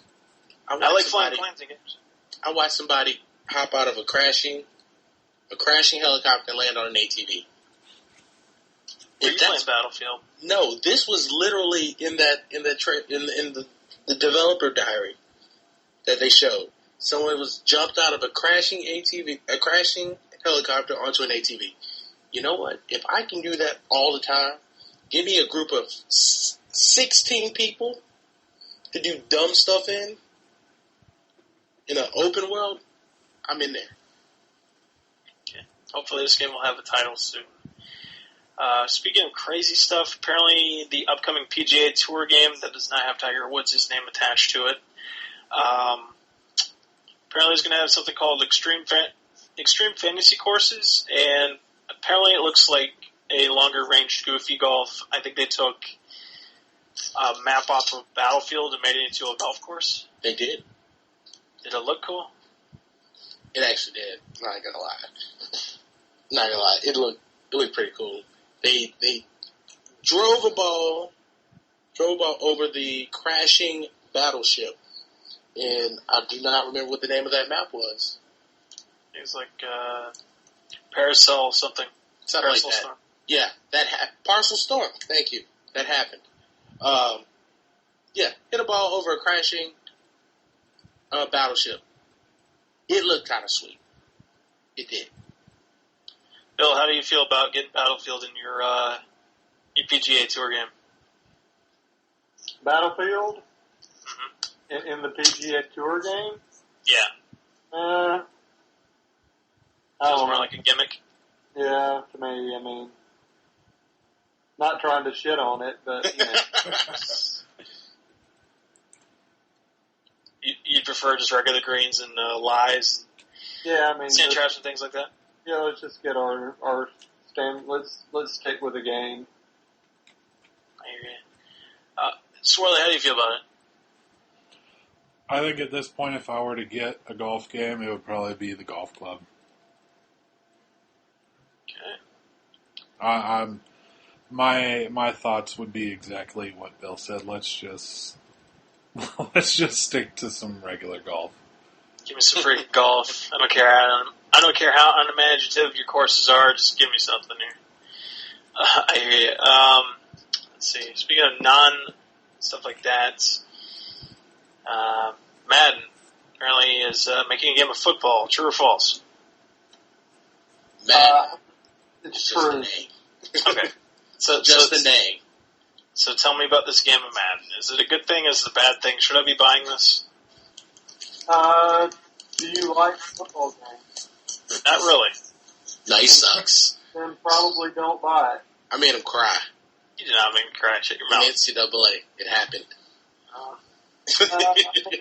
If you like football and you like to play football games, I think Madden is a known quantity. I think, based on, what I've seen in person, I've played several early builds of the game. And, what we're going to see in the booth this week. I've talked to some people that have played the build that's going to be in the booth. I think it's going to show a lot of core improvement over last year. Will it be the perfect football game? No. There will be some things that need work. But that's probably one of the titles that EA has that's under the biggest microscope. And it's on a yearly release trajectory. So, they're going to go gold in probably 4 to 5 weeks, maybe 6 weeks, they have to be gold. They'll go gold. Then they will immediately start working on what ended up being shipped that needed to be fixed. Things that are found in testing after the final testing. So, then you'll have your day one patch. Once that day one patch is complete, most of the devs will take a week of vacation right around the time the demo drops, and then they get to work on the following year's game. I mean, that's how tight it is for them. So they don't have the luxury of, like, say, the UFC team in Vancouver, is getting to have, like 18 months to 2 years in between UFC games. Madden is a ongoing beast, and I really wish that EA would give the resources to the Tiburon team to have 2 teams working on Madden and have it. That'd be a good idea. Have an every other year thing. I know they could afford it based on how many copies they sell. It's just, would their executive leadership, allow them to essentially double their production costs, which I don't think you wouldn't need 2 marketing departments. You wouldn't need, 2 advertising departments. You wouldn't need 2 NFL liaison departments. You would really be just talking about core developers. So maybe, half to 2/3 as many people over on top of what they have. But I would really like to see Madden move to, have it, of course, still housed at Tiburon, but have that team have twice as many people on it. And each one is responsible, alternating years for taking lead on that game. Of course, if something happens that, needs help, well, then it's all hands on deck. And you've got that many people in there to work through things. And, it's having seen the process from behind the curtain, there's nothing that the community tells them that they aren't already aware of. It's just, how long does it take to fix? And, they have like a moving board. It's difficult. Some things take a lot of coding to fix. Some things take a little coding to fix. So I think the Madden game is going to be good. Mm-hmm. I think people that like football are going to like it. It's definitely got a lot of improvements over last year. There'll be a few things that people might not like, that didn't get addressed this year. But we can talk more about that later. Okay. Speaking of that, let's kind of speed this up. I don't think anybody really wants to talk about Downgate, do they? Not that it's bad. Nope. Okay. Not my area. Bill, you sound like you want to talk about Downgate. No, maybe not. Okay. Sorely I mentioned very early on in the podcast here, Mirror's Edge 2. Some of the production assets were shown. Maybe not enough to actually show a full-on demo. I might be wrong. I didn't see it. Everybody has any thoughts as far as Mirror's Edge 2 other than it made another Mirror's Edge game? Yay? Too early. I love the original game. This is a game I'm pretty excited for, but there wasn't a lot to show. It was really early stuff. I mean, I don't know. It just goes back to what I was saying with that other stuff. There's not a lot to show. I look at it this way. They saw enough fervor and want and need for a new Mirror's Edge game because of how original the first game was, where, yeah, you fought guards, yeah, you used guns, but it was a lot of the idea of being able to jump over obstacles, do jumps and flips and things of that nature, and to see those assets used in other games, where previously it was like, yeah, you could, bound over maybe 1 or 2 obstacles, but it wasn't like immediate like it is now. So a lot of games owe some homage to Mirror's Edge and how it was an originator with their stuff. So to see that they're making a second game, even however early it is to show, to the public. At least we know they're making it. It's good, and hopefully it's good when it comes out.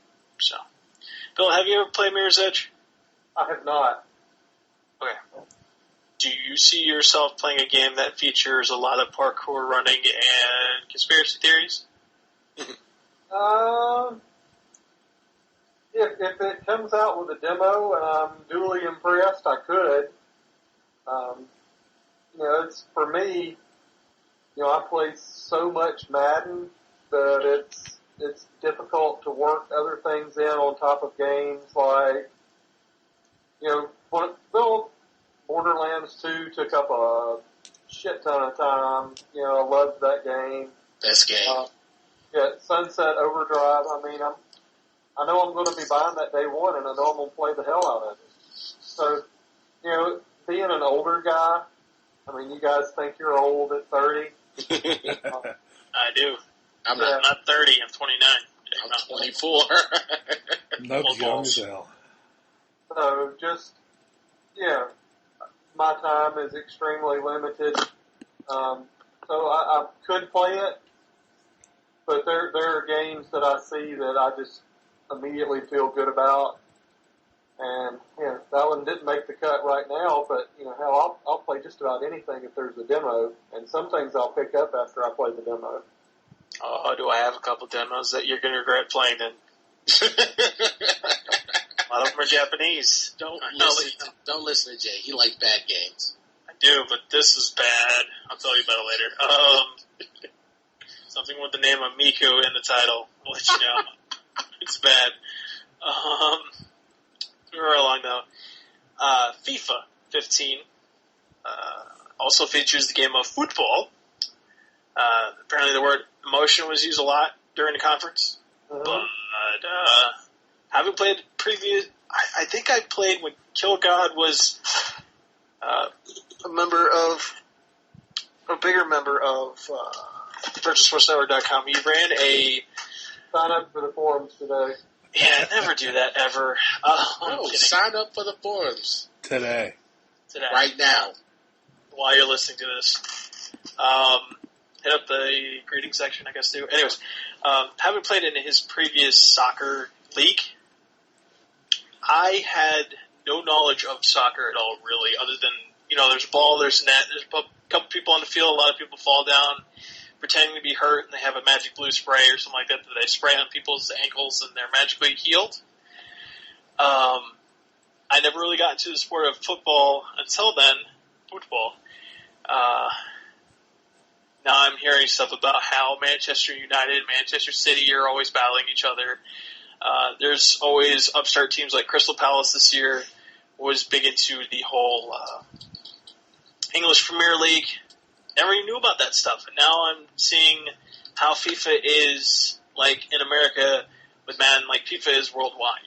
Like, this is a big fucking deal. And they have to make sure that this... For us here in the United States, it's more of our self-arrogance.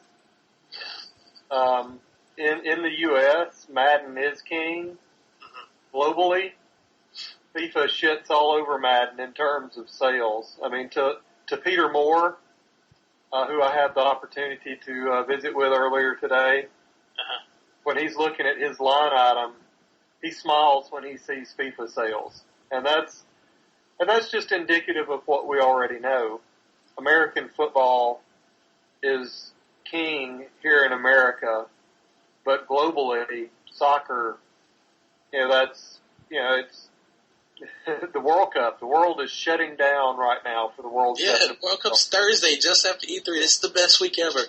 Yeah, the world is literally shutting down for the World Cup. The Super Bowl, it shuts down in America, but life goes on in the rest of the world. So that's, FIFA. It's going to be a huge title for them.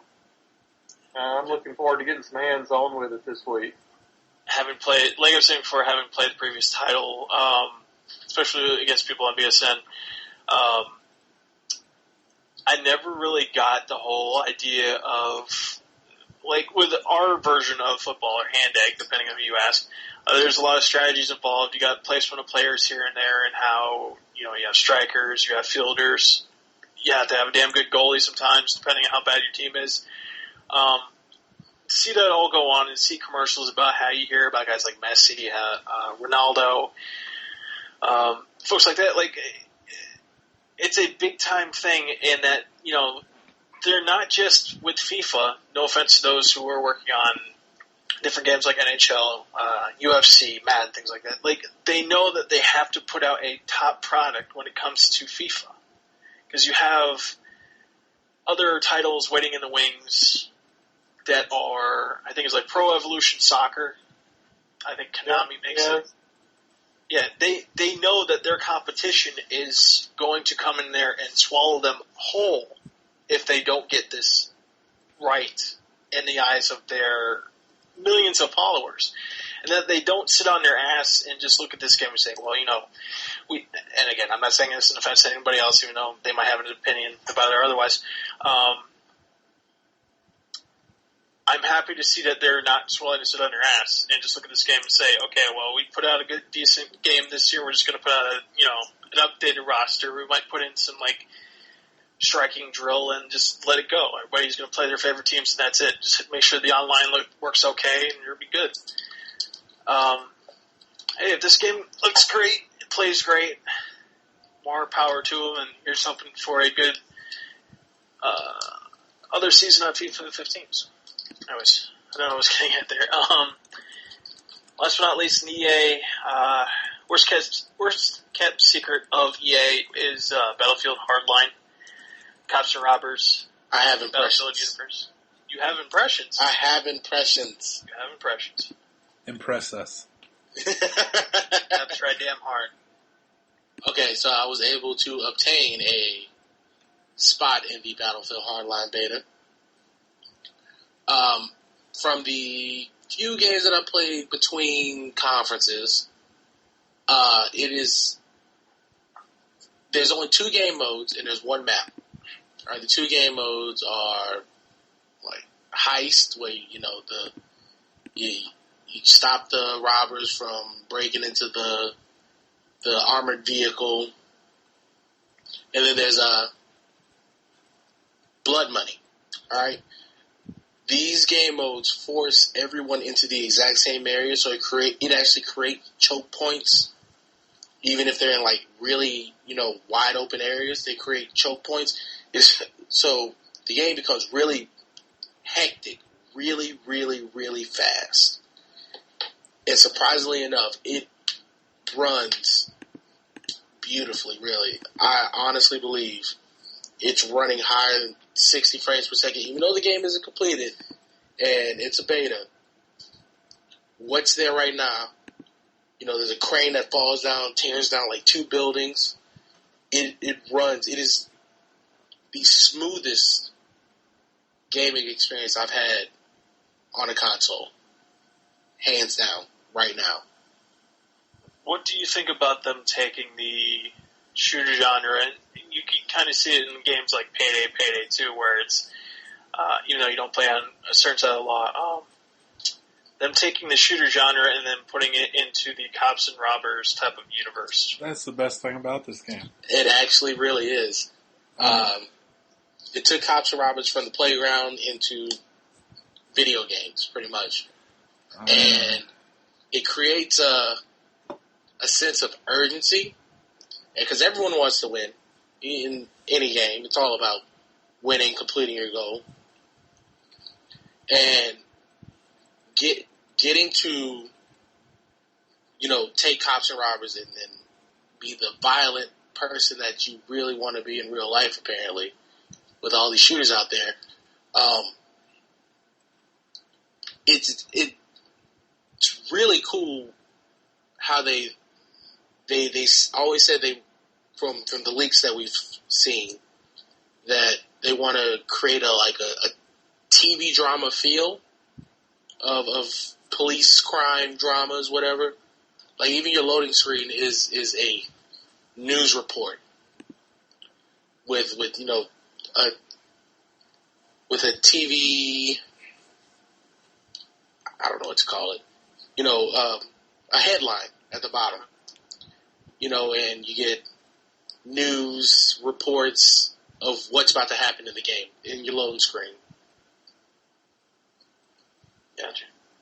Yeah, I mean, this is the type of shooter I've been wanting for quite some time. I mean, it's been years upon years upon years of these shooters, these more realistic takes on shooters being, military, war.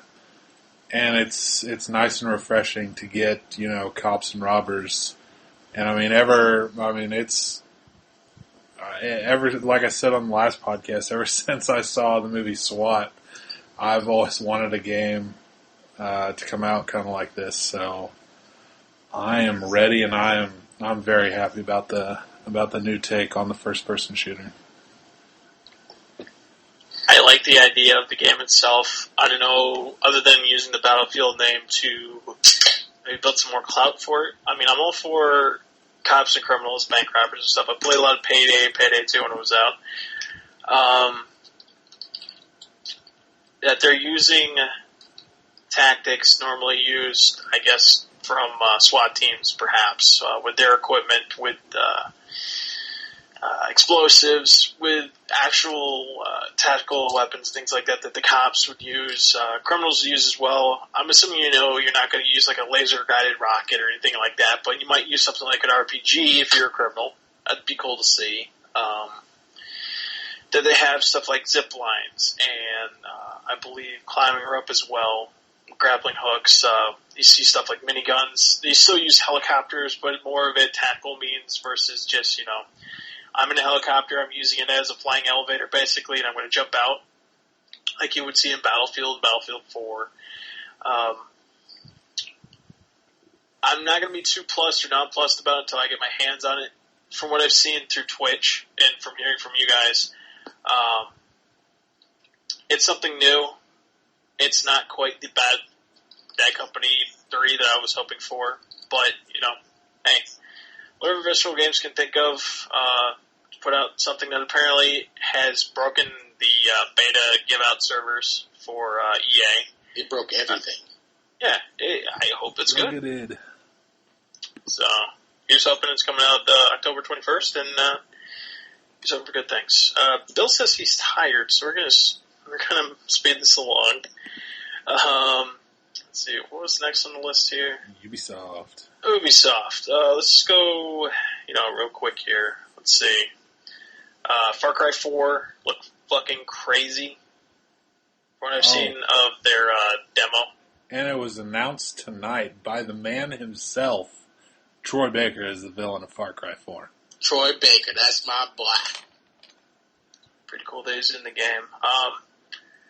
It definitely seemed to me, in comparison to Far Cry 3 and Blood Dragon, obviously, since this is even, graphical upgrades, things like that, this is more of a cinematic approach, especially since this is not a cutscene, but it feels like more of a in-game type of thing that happens to have cutscene type stuff in it, with cinematics.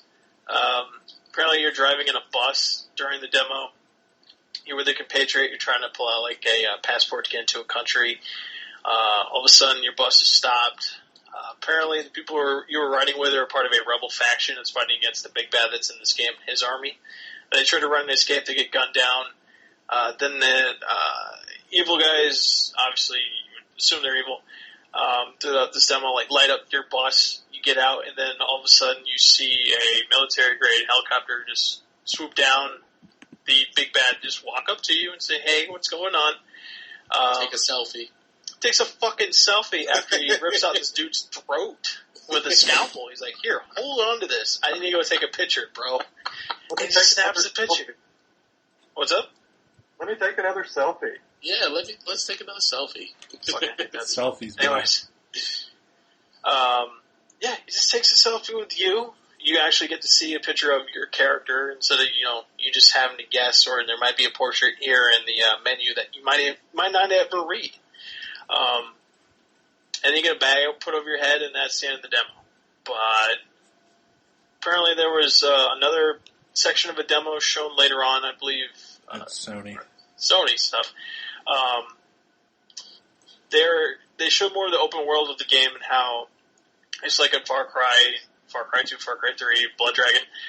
You're given this open world in the Himalayan mountains, and you can do whatever you want. And you're going in, you're supposed to go into an enemy compound to take it over, just destroy it. And you're given the option of calling in your friends through co-op. Yeah, it is another display of Ubisoft wanting to do that seamless single-player co-op integration. I think it's a collaboration between Ubisoft doing what seems to be their thing, starting with Watch Dogs, is, there's no transition between single-player and multiplayer pretty much, and the interact feature of PlayStation 4 that was announced last, February? Mm-hmm. Or 2 Februaries ago? Because, that was only confirmed for the PlayStation 4, but the interact feature, it has promise. It's up to the developers to use it how it's intended. Yeah, and just being able to hear that you don't even have to own a copy of the game to interact with people who are playing, like you're saying before, the interaction feature. That you don't have to own a copy of the game to be able to play with people. Even if it's just as simple as, okay, we're going to give you a vote, like they do with Dead Nation, I believe, Apocalypse Edition, where people can vote for either helping or hurting you, like the stage manager had said. For people just to vote, hey, you get a helicopter, or your gun jams, you're screwed, switch to something else, or die. It's very cool to see in a game like this. I will say, even if it ends up that the gameplay is, copy-paste from Far Cry 3, the new setting in the mountainous Himalayas, it looks like it's just going to completely change how you go about the game. First of all, it looked beautiful, but, I can't wait to see what it's going to be like with the open world, but in, the mountainous areas that we saw, it looked really fun. I would like to ride an elephant, so I'm going to get it. That's all I got to say. Let's move right along here. Bill, you still awake? Yes, I wasn't going to sleep. I'm just kind of chilling out. Gotcha. How do you feel about Just Dance 2015? Yeah, I don't think anybody cares about that. I was more excited about the co-op in Far Cry. Okay. I think that was huge, and that was, building off of, what we saw earlier with Assassin's Creed. These being able to join a friend's game in progress. To me, the big thing about Far Cry was that, and I'm sure you guys heard this, you can play this with friends on the PlayStation that don't even have the game. That's next gen. Yep. Hashtag next gen. Yeah. They don't even, so if you buy a copy of the game and one of your friends wants to jump in and play, they can. That is insanity. Boobies. I don't know how exactly they're going to do it, especially since I believe you said something about if you owned a copy of the PlayStation 3 game, you can play with those in the PlayStation 4 game. But if you're playing on PlayStation 3, you don't have a copy of the game, but you see your friend playing the PlayStation 4 version somehow. I think if I'm just spitballing here right now, and there will be a lot more follow up on that this week. I'm guessing that what it would prompt you to do is download some file that would probably be like, say, maybe, I don't know, maybe it's 100 megs, maybe it's a couple hundred megs, that would be like a splitter to like extend almost like instead of making a split screen, to just be able to synchronize your console to the other console and exchange footage. Like, maybe it's almost like, of course, much higher quality than Twitch, But think of it as something along the lines of how they're doing PlayStation TV or something like that. You know, maybe there's a way to mirror what's going on the other console through a secure connection to your console. And, you know, maybe it'll work that way. You have like a little loader file. So, I don't know. We'll find out more about that, though. But it may be connected to PlayStation Now. Yeah, it might be. But I mean, that place went frickin' bananas when he said that. I mean, there were chants starting in the crowd. BANANAS. Oh, it was. I mean, it was like you go to the indie wrestling matches, like the ones that Warner and FedEx love so much. You know, you go there and those people are like, "This is awesome." I mean, that was the kind of shit that started going on when that guy was saying that. I thought people were going to run on stage and start filleting him. Okay, I don't know about that, but next thing you know, they were going crazy when that happened. So I'm looking forward to seeing more about that this week. So there's so many things that we saw tonight that were just, you know, but that was when he said you can play the game and with your friends and you don't even have to own it. I mean, that was like, what? Okay. Right along, there's more of the Division, apparently. Yeah, I mean, it really wasn't. They kind of. There's some CGI. Yeah, it's just a kind of a CG trailer going through stuff.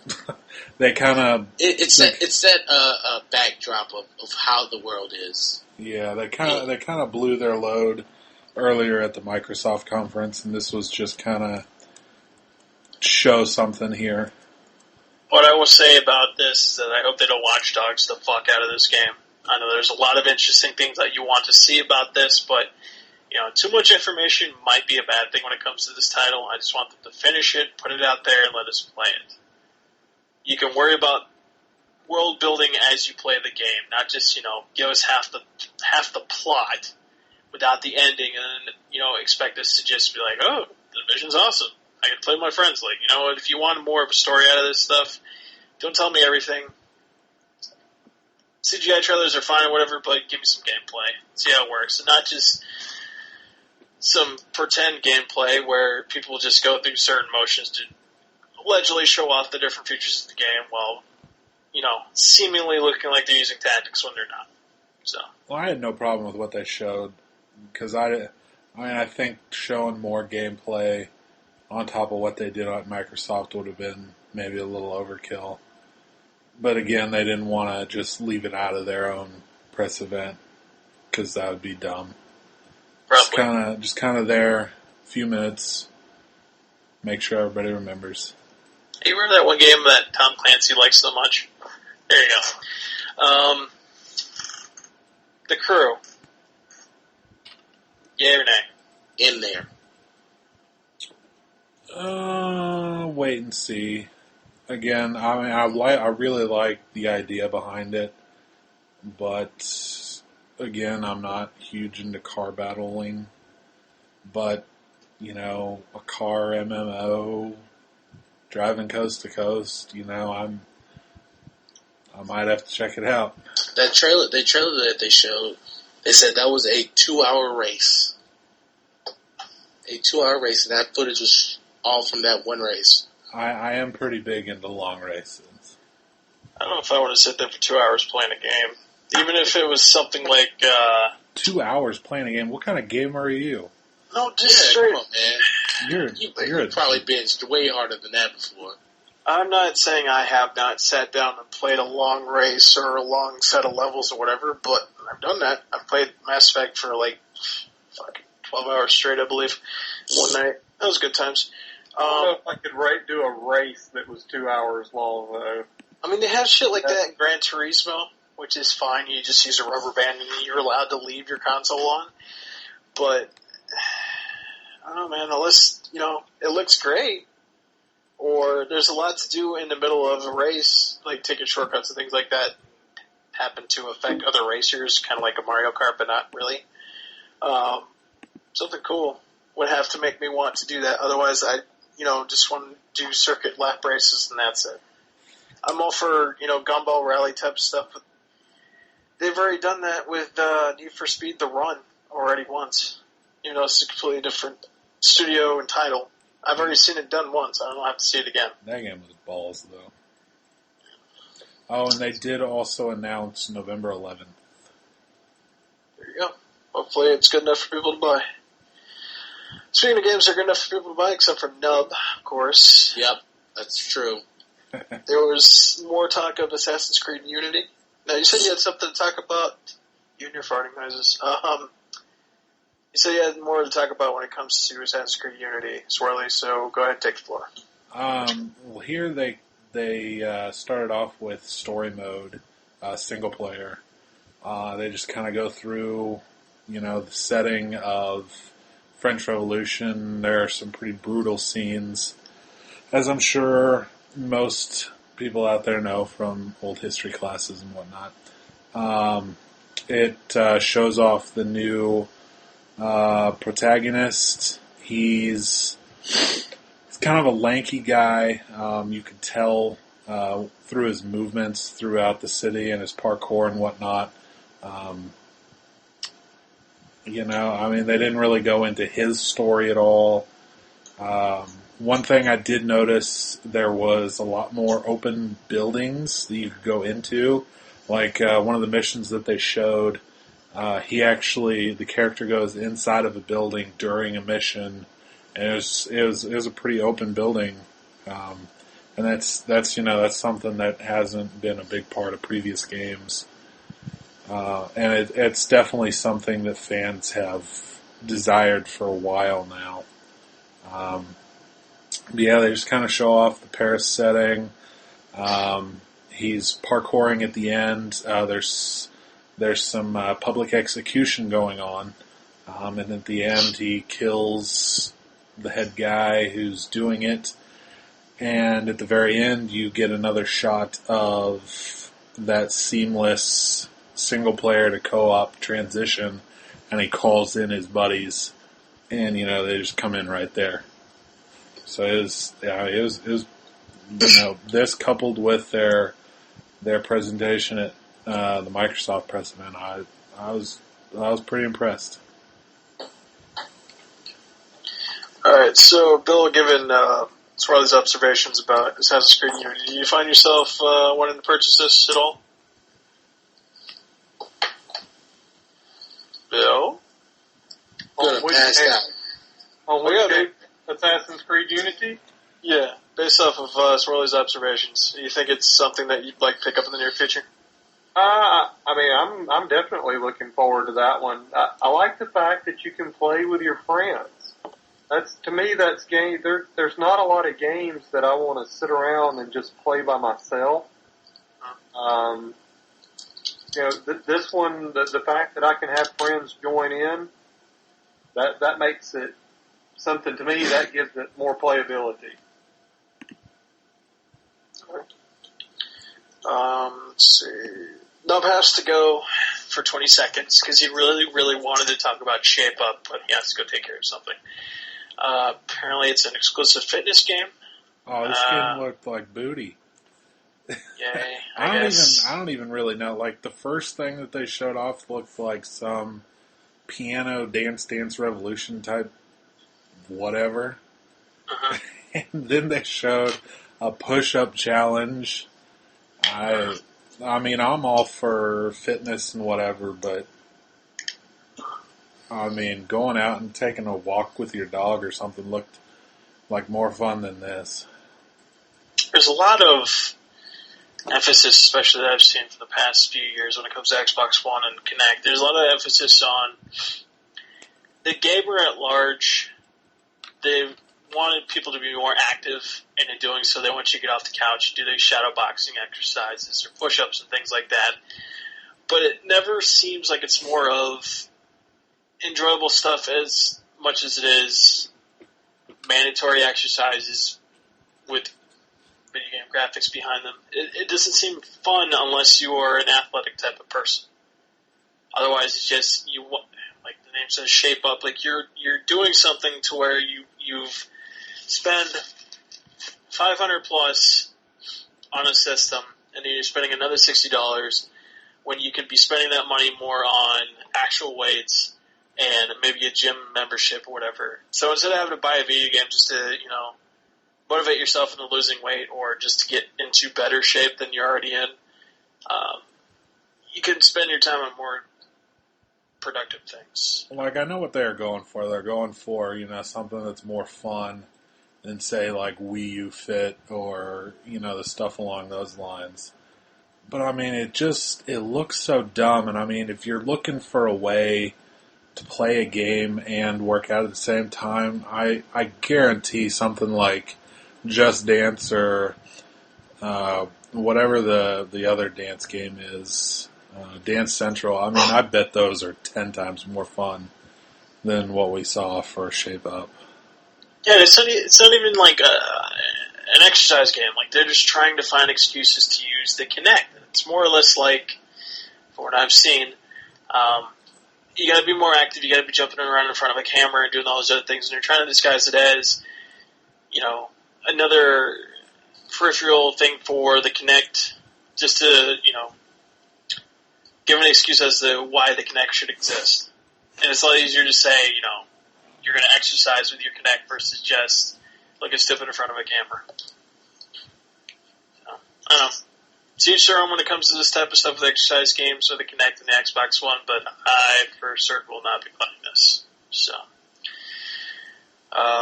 let's see.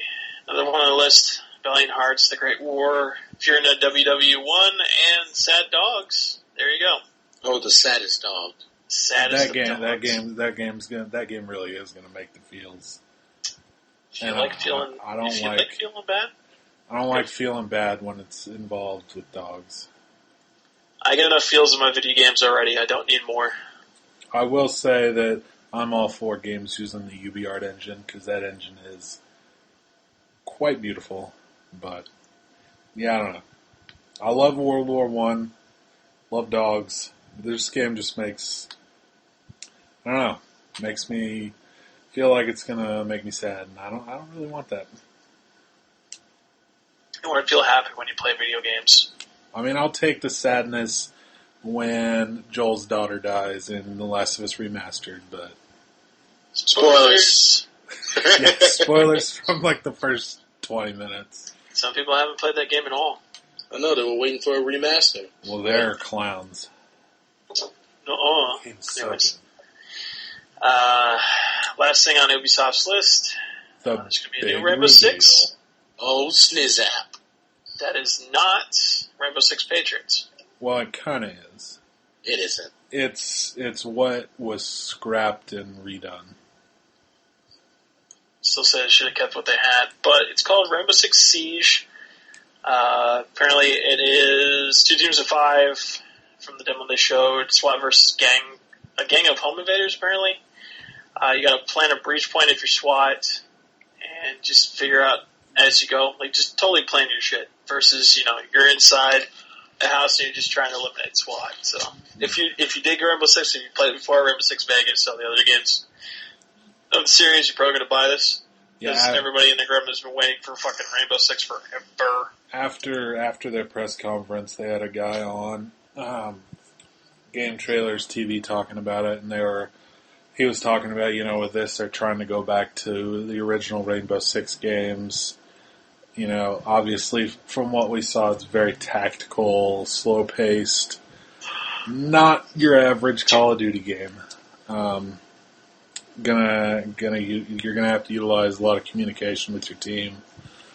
It looks. I mean, it was pre-alpha footage that we saw, but it looks. I'm glad to see something a little different out there. Oh, and I know a lot of people didn't know, but it was cleared up later that even though it was just multiplayer that was shown, there will also be single player and co-op. Just give you more of an incentive to play the multiplayer, I would suppose. Unless, it has a stellar single player. Who knows? Bill, still there? Yes, I am. How did you feel about the new Rainbow Six footage? I felt pretty good about it. I mean, I had to watch it on my phone, so I didn't get the full effect of seeing it on a big screen or computer or TV or anything really. But I thought it looked pretty good. I mean, I think that game they've obviously put a lot of work into it, and it's going to sell a shit ton of copies, and people are going to love it. Okay. All right. Last conference of today. Nintendo's doing their conference stuff tomorrow, so I guess we're going to cover that on Wednesday. Indeed. Yes. Okay, so you Nintendo heads, you have to wait. Not saying it's going to be bad, but probably won't be good. Kidding. Let's just call it the Smash Brothers conference. Pretty much. Well, no, let's not forget that. If I'm not mistaken, didn't Nintendo sell 660,000 Wii U's last month?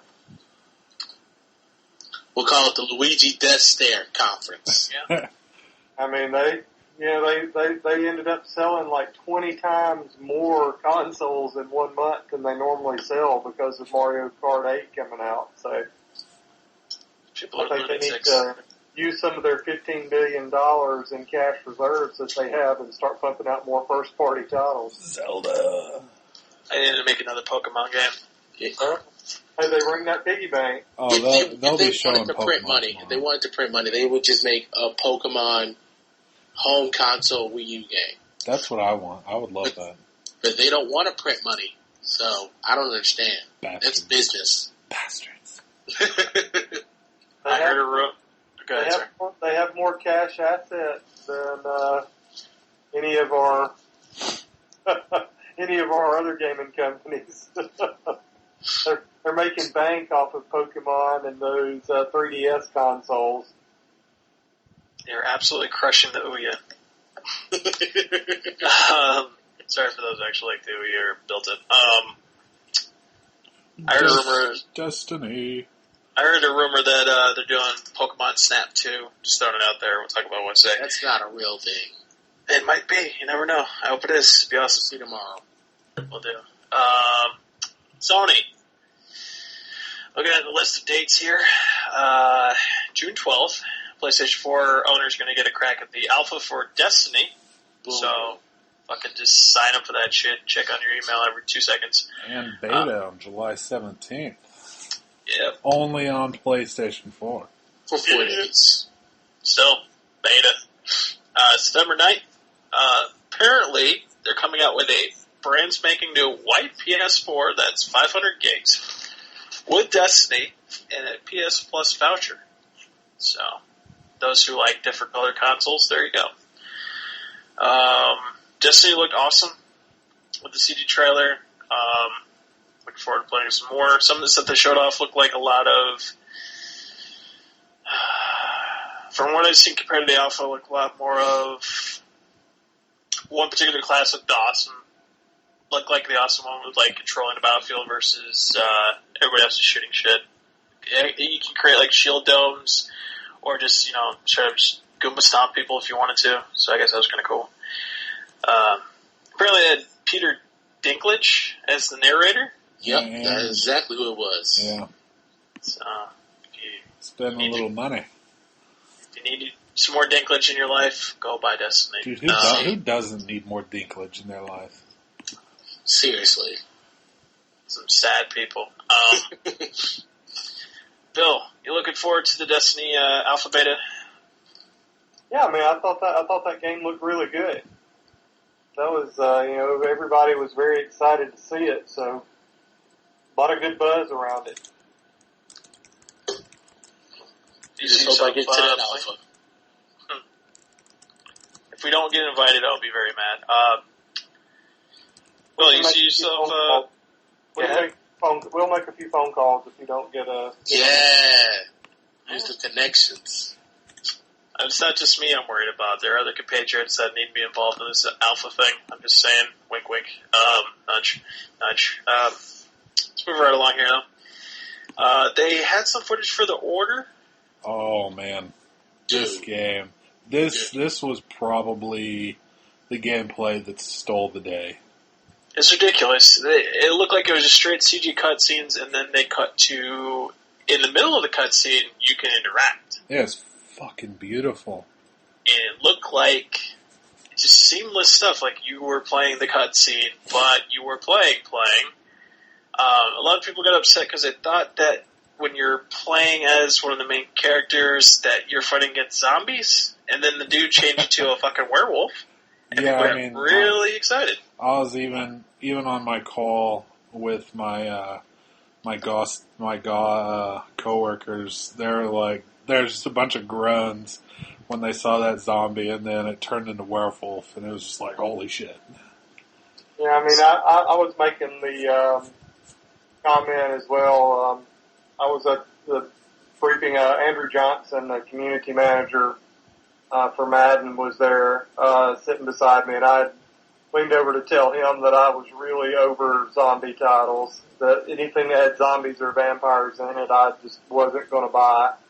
And then he changed into a werewolf, so I thought that was pretty badass. Even though that game, the games just almost get almost too realistic and hyper-violent at certain points. You know, there's only so much slow cutting of flesh or, you know, vultures picking out eyeballs or something. You know, it's like that just starts to become, I don't know, maybe I'm too old. Gruesome? Yeah, maybe I'm too old. I don't know. You gotta let your inner maniac out. I am definitely enjoying the Van Helsing-like feel to the game.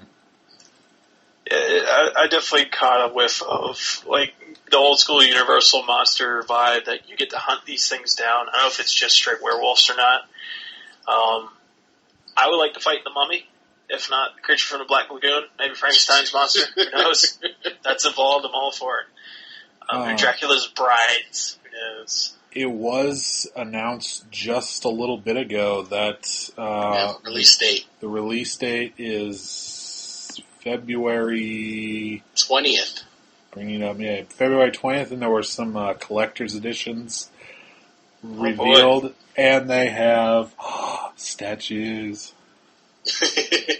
Another thing to fall off your headboard and crush you while you sleep. Nah, mine aren't above my bed. You know what is above my bed? My nice-ass Kingdom Hearts print that my good old buddy Hitman got me for Secret Santa. Everybody thank Hitman. Everybody thank Hitman for the sweet-ass Kingdom Hearts print. Okay, since you're not talking about Kingdom Hearts here, you should always talk about Kingdom Hearts. If you got $10 to spare, tonight there was a new IP announced called Entwined. I just bought it. It looked like, Amplitude, maybe? Like you're basically playing in a giant cylinder. It's a story about love between two things. I don't know what they actually call them, but apparently they could never get... It was a fish and a bird. Do they call them Jay and Swirly? Yeah. I really did just buy it, though. Someone wouldn't. It's $10. Damn it, Jay. Something that you could stream if you like. I know a couple streamers are doing it on Twitch right now. It looked okay, I guess, but it wasn't anything that I felt that was worth my time, to be truly honest. But something new to play. So, look into it if you like. Speaking of which, new things to play. Apparently there's going to be a First Light DLC in August for Infamous Second Son. Fetch, it's going to star Fetch from Second Son, who personally was my favorite character in the game outside of Delsin, so... And of course, she has the neon powers.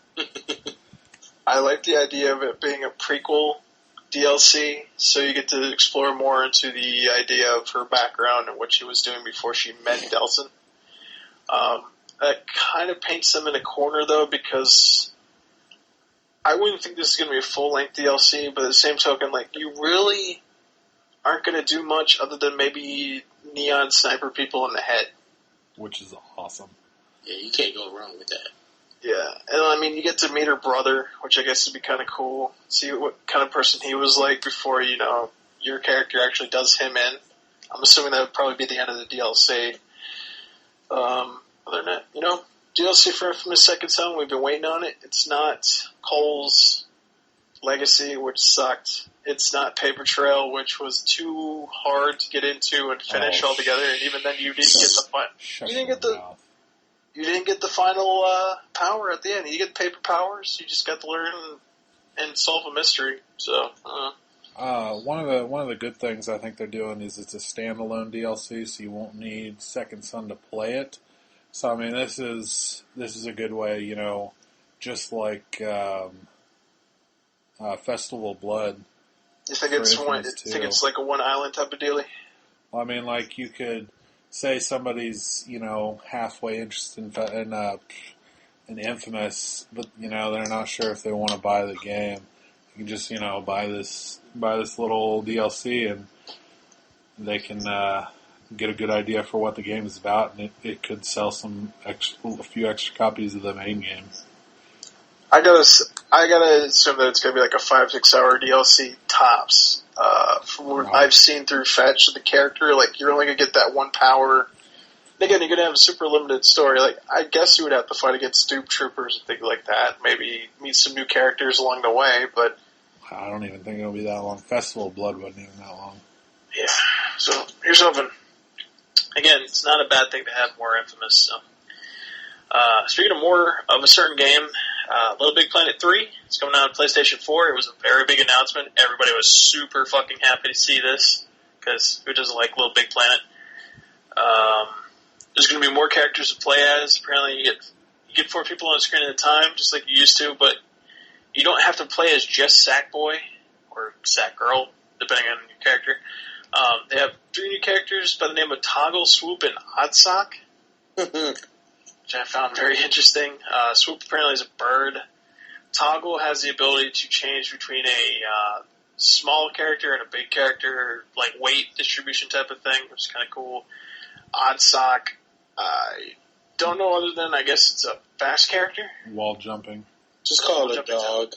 Yeah, it's like a ninja dog that can Sack run really dog. fast. Sack dog. Dude, Sack Dog was the one that got me. That's gonna be my character. I'm Sack Dog. It's very cool to have more Little Big Planet again. It's coming in November, and supposedly you can go online and transfer your stuff from your old accounts to Little Big Planet 3 using their account online through their website. So if you have any old maps, any old unlocks and stuff that you had sitting around, you can just transfer it over to PlayStation 4.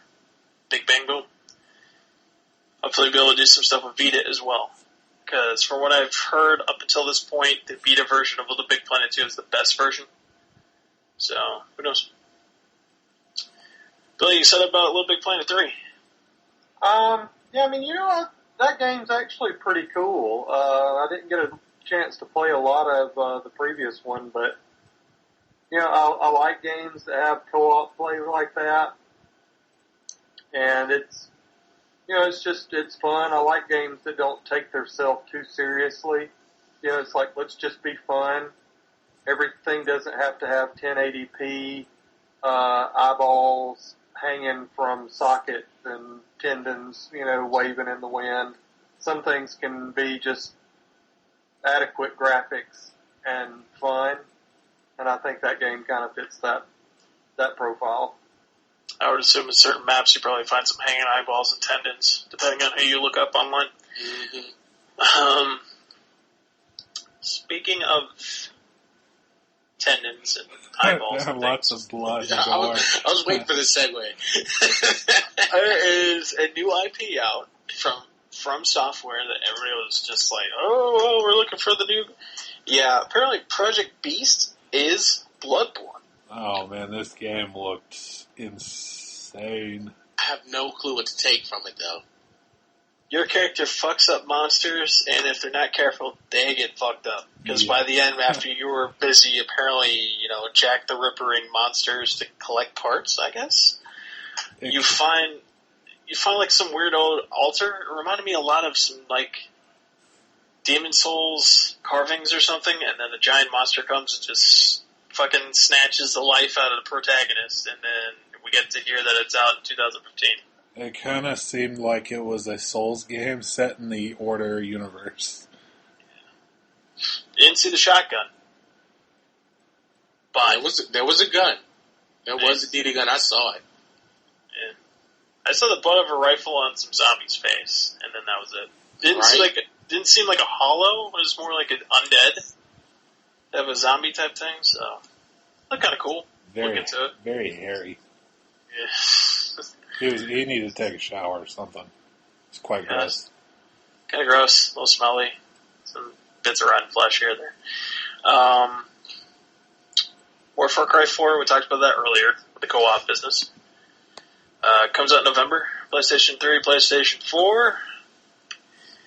Let's see. Dead Island 2, I'm very excited about that.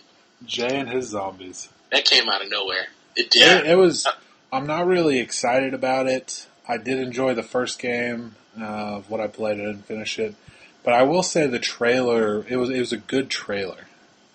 That trailer was crazy. He's like, I got bit. I'm going to go out for a run. And then you see the entire beachside vacation city area just get fucked up. And then at the end, the guy loses his shoes. This is like, here's a little bit of comedy. Because the first time we did the trailer, it was about a kid who decided to maul her parents to death for being thrown out of a window. In reverse. Yeah, in reverse. This went a complete opposite direction. He's like, oh, man, yeah, you lost some fresh kicks, man. And I guess he literally said nothing like fresh kicks, whoever was presenting it. It's kind of weird. Apparently, PlayStation is going to get exclusive beta and have an exclusive class. I don't see that happening for too long with the class, especially for those who want to play on Xbox, but, hey, cool. Speaking of exclusives, I'm just going to go through this, Bill. You don't mind, do you? No, not at all. Okay. Diablo 3 is going to get Last of Us monsters for Adventure Mode in August. I guess it's kind of cool. You get to fight against clickers, boomers, and things of that nature. I'm double dipping anyways. There you go. Battlefield Hardline is going to have more footage. It was more of a check out zip lines and get arrested at the end type thing. Disney Infinity is going to get 5 new Avengers characters that you can get. Apparently, when they were getting to Destiny, something happened to where they mismatched the sound quality with what they were trying to show for footage, so you got to hear Hulk Smash. He's like, Hulk Smash indeed. More Destiny. Apparently, we're going to get more exclusive Sony content, including a Mars encounter, which is kind of cool. Paradox Entertainment is making PlayStation 4 games, and if you know about Paradox Entertainment, or Paradox Interactive, my apologies, if you know about them, what games they play and make, they made a series by the name of Magica, which is basically a 4-player troll fest, where everybody gets to play as a different, separate wizard, and everybody has a certain amount of powers, and you have to go through levels, co-oping or trolling your fellow players. So they're making a second sequel to that. Apparently there was a Vietnam type of patch for DLC or something like that. Now they're making a second game of Magica 2. It's coming out soon. Some of the bigger names. Grim Fandango is coming to Sony and the Vita. I guess like PlayStation 3, PlayStation 4, and the Vita. So they're rebooting or re-imaging Grim Fandango. So if you're a big fan of Tim Schafer games, I think they kind of made fun about how they had a girl by the name of Sally or Shelly or something like that asking about a new Grim Fandango game, and it turned out to be Schafer, and now we get Grim Fandango. Awesome. Devolver. People behind Hotline Miami is going to make a shit ton of games. Broforce is coming to PlayStation 4 and Beta. Titan Souls the same. Not a Hero the same. Basically, like fucking awesome for pixelated games. Broforce is going to be stupid awesome from what I've seen. Also, stupid awesome is going to be Hotline Miami 2. It's coming for PlayStation 3, PlayStation 4, and Vita. You are dumb if you have not played this yet, unless you're not allowed to because it's too violent for you. Also, a game by the name of The Talos Principle. I have no idea what the hell it is, but it's coming to PlayStation 4. Anybody have anything to say about these games so far? There's a lot of stuff we just mentioned. Not really. I'm excited for Hotline too. Anything that Devolver makes turns into gold. I'm looking forward to Magica 2. Our buddy Padman was super excited about that on Twitter, which I found very cool because he doesn't say shit about anything on Twitter. So for him to say that means it's a good thing. Seeing Grim Fandango and a bunch of people happy about that was pretty cool too. Suda51 is apparently coming out with a new PlayStation 4 exclusive for 2015 by the name of Let It Die. That was weird. A lot of people got fucked up. We'll just say that much. Apparently it's like a multiplayer deathmatch type of thing. It's Suda51, of course it was weird. It doesn't mean it doesn't make any good games. It's gonna be awesome too, because it's Suda 51. Yeah, there's gonna be some crazy shit. Can't wait. From developers of Journey and the Giant Squid Studio that just came up with a game by the name of Abzu. Apparently it's a water adventure game. It's coming exclusively to PlayStation 4. It looked like you played as a diver swimming amongst whales. It's kind of cool. What else? The big thing that we all get to talk about, starting with Bill. How do you feel about No Man's Sky being exclusive to PlayStation 4? I think that's a good game for them. It'll sell a little bit.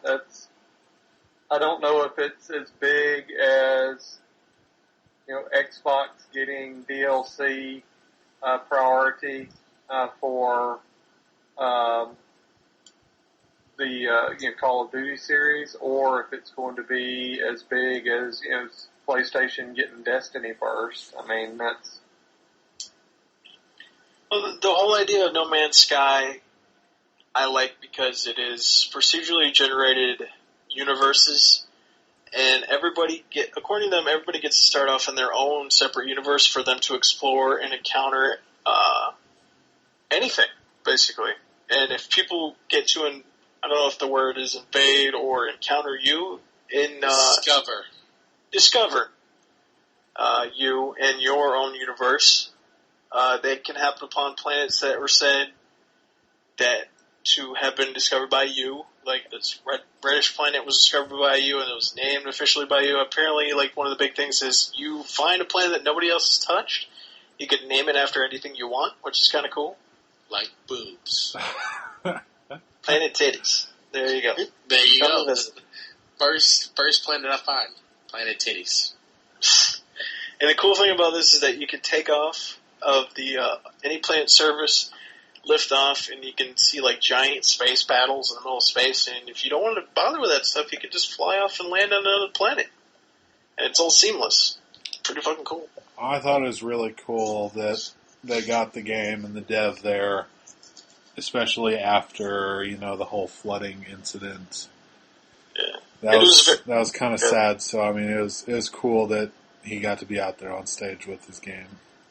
Yeah, it was very awesome that he seemed less scripted and more real with his feelings about this game, and having people actually get to see what they've been doing so far. Seeing dinosaurs in the demo was pretty cool too. So I like to visit the dinosaur planet personally. Maybe we'll see Lara Croft there. Maybe. Giant T-Rexes just running around. I'm crazy. They had a bunch of stuff when it comes to the hardware portion of the program. I did like the dig about the optional PlayStation 4 camera. It's like the one subtle jab that Sony had for Microsoft. Shots fired. Exactly. Actually, Hip Hop Gamer was like 4 or 5 rows behind me at the... Wait, you were in front of Hip Hop Gamer? Oh, I was like way in front of Hip Hop Gamer. Oh, you're such a big deal, Bill. The big time. Yeah. I had to walk back several rows. I didn't recognize him at first, but then he had that big ass belt with him. Of course he did. He's always walking around. What is that belt? Shout outs to Hip Hop Gamer. What is the belt? It's a championship belt. I mean, it's a champion, Bill. You have to take it from him. I would totally walk around with a championship belt at all times. Did he win? It was socially acceptable. He's the champion of internet games on the internet. I did not realize that. Okay, it was a nice belt, though. It's like keeps it so real. I mean, it's a nice belt. I mean, it's not like one of my good friends has ordered several championship belts for an indie promotion. So I mean, I can look at a belt and tell if it's not. I mean, you can spend $1,000 on a belt quick. I did. And I mean, that one's nice. I could tell. So I was like, why is he walking? Billy should have had a selfie with Hip Hop Gamer. I could have. I had the opportunity. I mean, hell, he was where I didn't see him at the Xbox event, but he was at EA I mean, but he was talking to people that we'd already talked to. So, I mean, it's like we've already had podcasts and interviews with the people he was talking to. So, I didn't want to interrupt him while he was getting that access.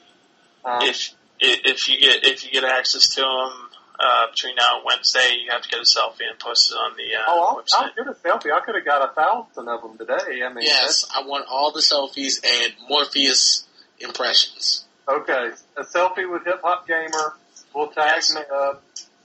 Yes. He totally follows me on Twitter. Does he? Yeah. Shots fired. Oh boy. Speaking of Project Morpheus, it was brought up. Obviously, they have 2 new demos, so that's kind of cool. Let's see, new guy who's replacing Jack Trenton, Sean Layden. He's not a fun person. This is where the show got a little slow. This was the dull moment. Hey, he was all about, hey, that's pretty cool, huh? He's totally no Jack Trenton. He seemed earnest. Nobody is Jack Trenton.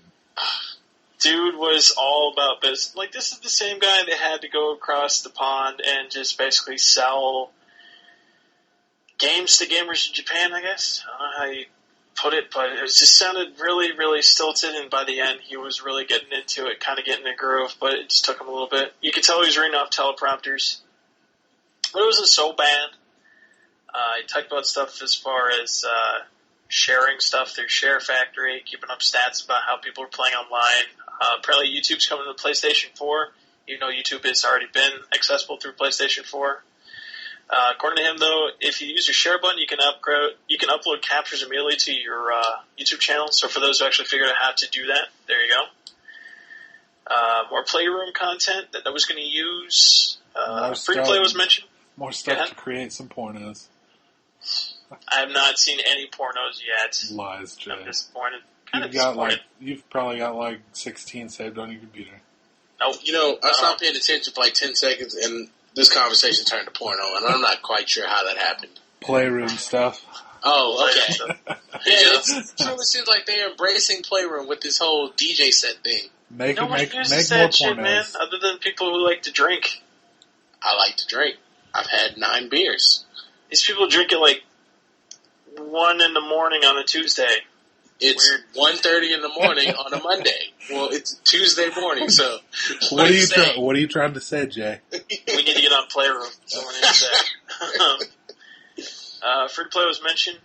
It's kind of weird, even though they brought up Guns Up and Planet Side, which is cool. For the next 12 months, apparently there's going to be 25 new free to play games on the PlayStation 4. Why did not get a Planet Side 2 release date? Just gotta wait within the next 12 months. They don't like you. It seems like they don't. They make up for it later, but I really wanted a Planet Side 2 release date, and I want it to be like tomorrow. Pain is coming back, apparently. Yeah, P-A-I-N. July 31st, open beta for I guess PlayStation Now. It's going to have an open beta for PlayStation 4, PlayStation 3 beta, blah, blah, blah.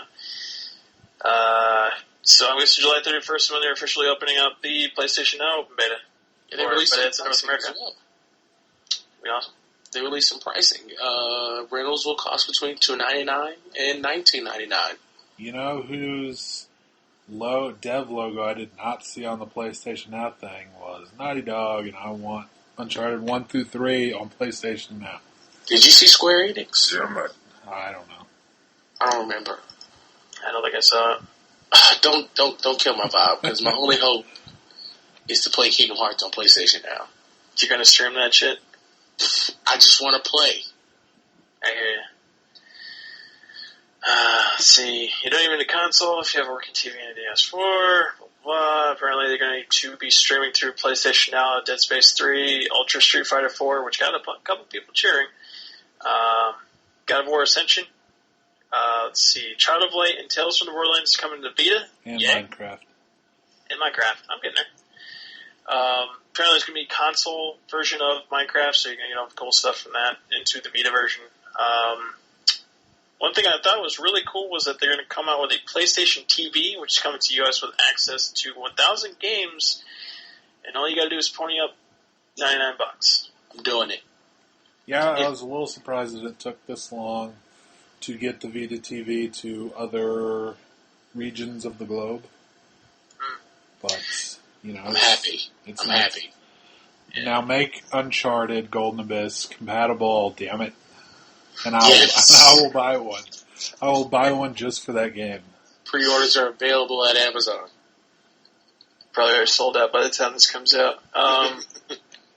$139 to get you a controller, an HDMI cable, safe card, copy of Lego Movie the game, and the TV itself. So that's pretty damn good if you've been bitching and complaining about, I don't want to spend over $300 on a system, on a fucking TV and a controller, dummy. Billy, you have any thoughts on all this stuff that I've said so far? About what all stuff that you said so far? There's a lot of stuff. A big ass fucking list. About all the boring stuff that happened at Sony. Yeah, we haven't even started talking about TV stuff.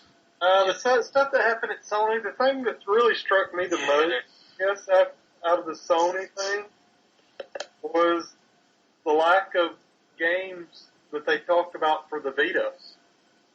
I mean, they wagged that guy out there to talk about that Powers TV show, that's going to be exclusive to,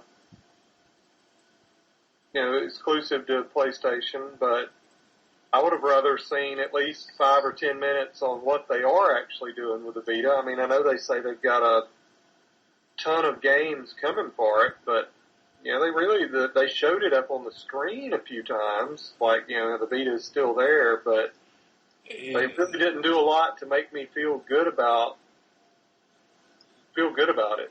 It definitely seems like they've waved the white flag, and they're conceding that it's going to be pretty much an indie console from now on.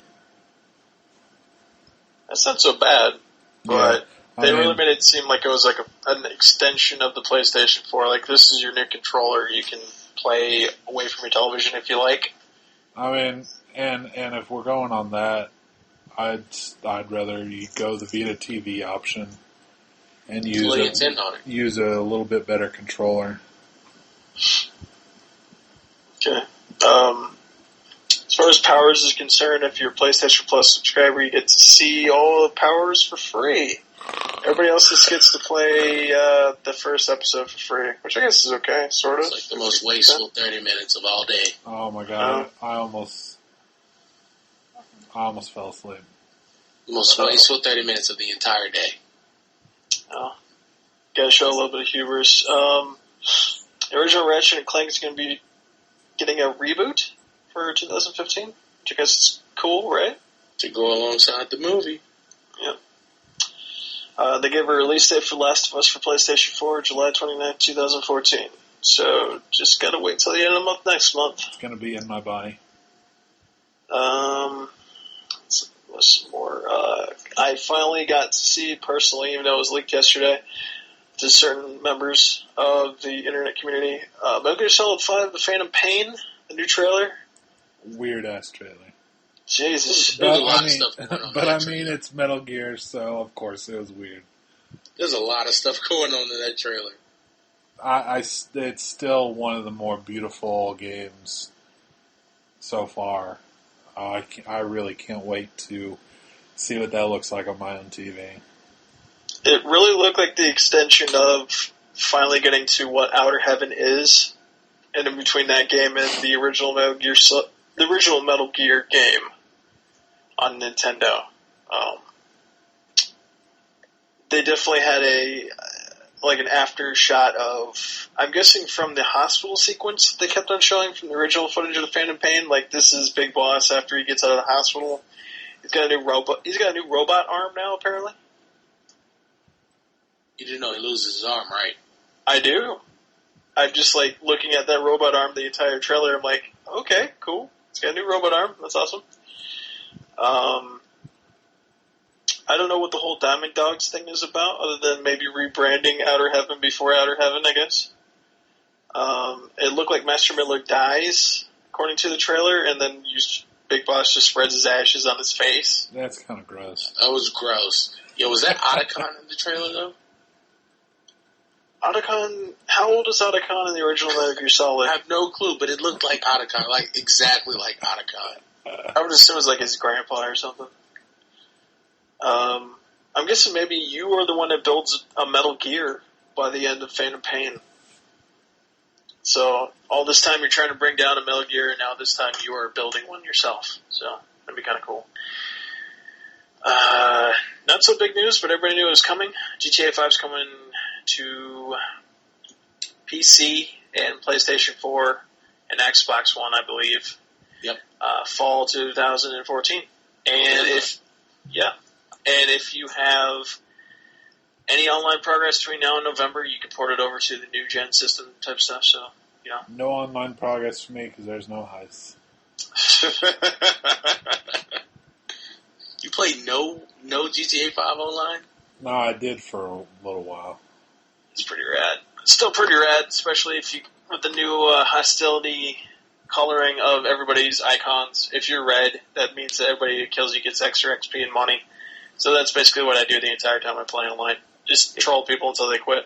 Yeah, but there's still no heist, so I have a hard time justifying this double dip.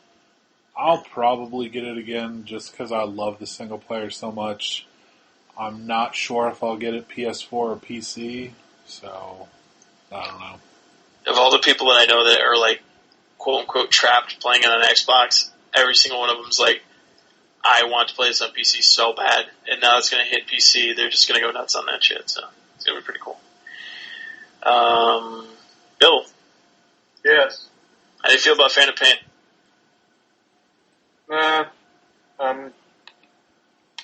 Look for more information on it. Okay. Last of Us PlayStation 4. Feel like double dipping? Yep. Yeah, I think that's going to be. I'd play that again. I mean, the graphics looked incredible. I mean, Naughty gods. yeah, I think. It's going to look good. It's going to be worth playing again. Next gen drafts. That's all you got to think about. Dem feels. GTA 5. You think you'd double dip for that? Possibly. I think that's. I like what they're doing with it. I like that it's going to be coming up that way. Okay, cool. All right, since basically been skipping over the entire time, talk to me about Batman: Arkham Knight. How do you feel about that after seeing some new footage? Look, I mean, from what I saw tonight, I thought it was just insane how good it looked. Granted, that game is probably. I would be shocked if it's not a. I think they'll announce it at next E3 as a holiday title for fall of 2015. That Batmobile combat. That was crazy. Made my crotchal region tingle. It looked stupid good. Watch Dogs. He rechecked his mail. That's what he did. Last but not least. Yeah, buddy. Uncharted 4: A Thief's End. Okay, first off, how For fucking 2015. awesome is the subtitle for this game? A Thief's End? That's badass. It scares me. It really does.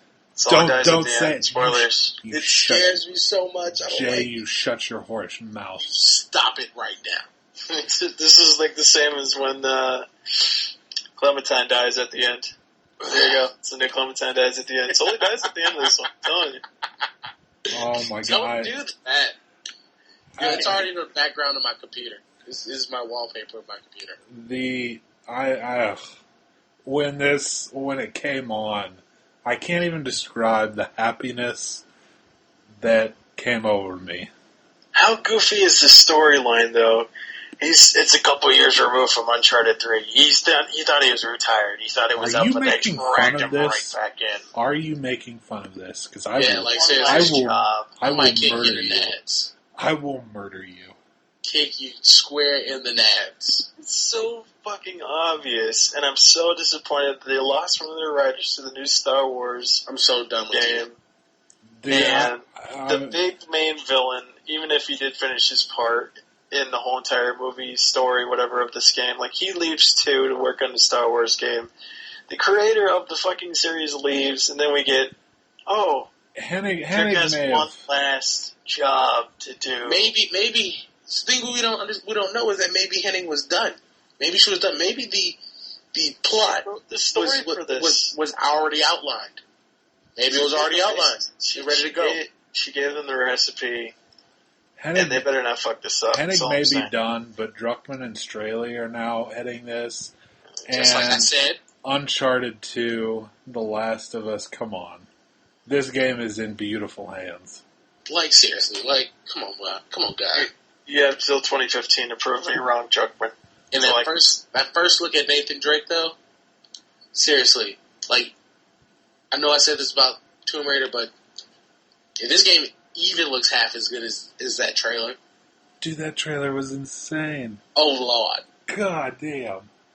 It's like somebody's sleepy uncle that woke up in the backyard. And how creepy were the skeletons in those cages? I know, right? I'm excited to see what that's all about. I thought it was, what was it, the fucking thing from the second Pirates of the Caribbean? Where they had them up in the cages on the edge of the cliff? Yes, I remember that. Reminded me of that shit.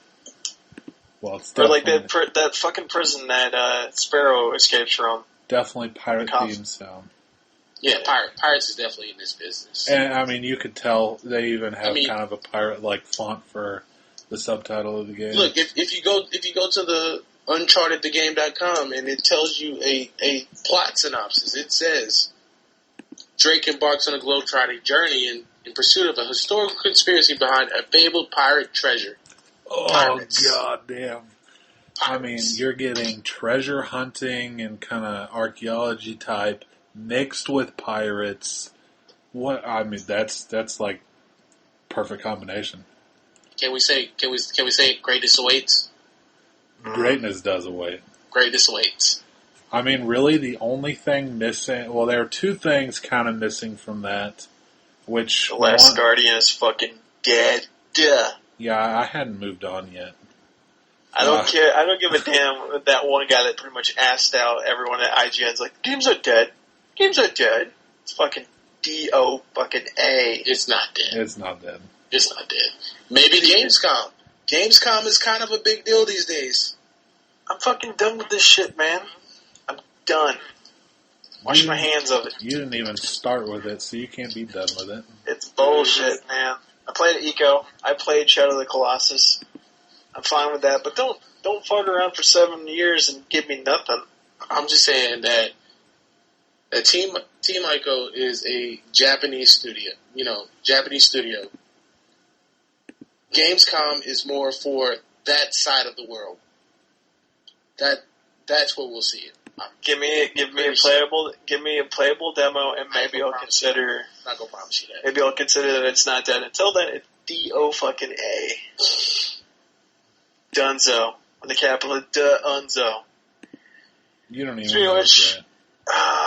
Let's have Bill's thoughts on Uncharted before we are Dunzo ourselves. I was pretty impressed by Uncharted. I think that's going to be a title to check out when it does get to market. Midnight release. I don't know about midnight release. I'm camping. I'm still young. Well, there you go. I can have Amazon drop it off at the house. There you go. He's smart. Okay. Oh, speaking of smart, I think it's time to wrap this up before we all go brain dead. Without further ado, can we get a winner of E3 from everybody first? Nope. Nobody's won E3 yet because Nintendo still has to go tomorrow. No, I think we can get a winner. I think we can get a winner. I'm waiting on Nintendo. Okay. We'll see. Fine. New Metroid, new Zelda. You drop those two things, Nintendo wins. Don't get your hopes up. If they get Pokemon Snap 2, holy shit, it's on. Okay, that's where else. I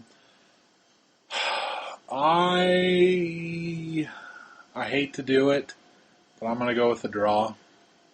What? I probably would have gone with Sony had it not been for the ridiculously boring stuff about TV and all that crap. It's funny. You won't even believe this. But I really enjoyed what Microsoft brought out as games. And, you know, when Sony was talking about the games, I really loved what they did. You really liked your Dinklage, didn't you? I gotta hand it to both companies this year. I give Microsoft the slight edge. Strictly because they did go games. That 30 minutes was a killer. It really was. Even though we got PlayStation TV, I know they had to talk about PlayStation Now. That TV section, and I will totally go see Ratchet and Clank when it comes out, but this was not the time for it. Yeah. Powers, bro. They got Brian... That means nothing. Michael Bendis. Will I watch it when it comes? Sure, but that was not the time for it.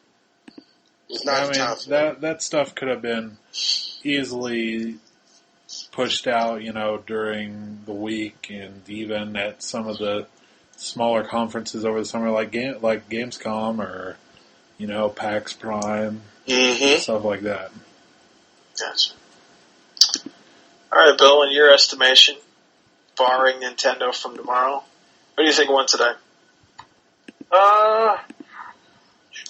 Man, that would be tough. I think everybody did pretty good in what they needed to do. If I break it down into the console wars, oh yeah, I think that Xbox did what they needed to do today. I think that Sunset Overdrive might finally be that game that turns the tide for them this year. That said, I'm still going to have to give the slight nod to Sony just because they just kept it coming. I mean, that was, you know, they really did a good job. So really the winner is us, the gamers. High fives, everybody. Yeah, Too much positivity. I need negativity, like on Twitter. I shitting all over each other. I can't even give you a negative response based on this year's. Sony won. No Xbox won. Everybody did exactly what they were supposed to do. Really, my only negative thing about the day is all of the conceptual footage from EA. I mean, I love the games that they were showing, but I wanted more. And I kind of have to hand it to Ubisoft because they didn't, you know, fiddle around with, you know, going way into this crap that we didn't want to see. They, you know, they showed a game and they moved right along. They kept it snappy, so that was nice. Need more Dinklage in my life. That's all I need. But, give me that alpha beta. But Nintendo, you better show me Zelda in the morning. I'm going to be angry. New Kirby, new Yoshi's Island with Baby Mario. No, I only care about Zelda. It's fucking Pikmin 4. There you go. Yeah, what was it? Tamagotchi Life? Tamagotchi Life. That shit sounded fucking crazy. I want it. Okay, a little bit of extra notice, I guess. If you're a Call of Duty person that pre-ordered, you get an advanced arsenal, custom exoskeleton, and EM quantum weapon. So, yay. Looking through my emails, by the way. Yep. Fall November, PlayStation 4, Xbox One, and PC. Everybody gets a copy of GTA 5 and GTA Online. So, yeah. There you go. Enjoy. Anyways, that's been enough about E3. We'll talk to you a little bit later on Wednesday, right, Swirly? Correct, you are. Giving you and all the listeners out there, if not final thoughts, many thoughts about E3, about games that have been shown on the game floor from Sony, from Microsoft, from Ubisoft, from EA, and from a number of other producers, distributors of games throughout the land, and we'll give you how we feel. So, without further ado, I'm JayDizzle. Thank you for listening. Hopefully this will be parsed out instead of just one gigantic fucking... Nope. Don't even do it, Jay. It's all going out. We're going fucking giant bomb size here with 3 fucking hours plus. Jesus. Damn right. Alright, so if you managed to sit through it this long, we do appreciate it. Make sure that you follow us online at VSN Gaming, so you get all the updates as to when this is going up online. Sign up to the forums at virtualsportsnetwork.com. Today, not tomorrow. Right now. Yesterday. Back to Future Style. You can probably follow us all on Twitch. Swirly133, KNUBB, all capital letters. JayDizzle04 is me. Virtual Sports Gaming. So I guess Bill plays that on a couple times. VSN Gaming. There you go. Follow us all on Twitch. We usually game, we usually stream. Streaming is a big part about current gen gaming. Check us out on that.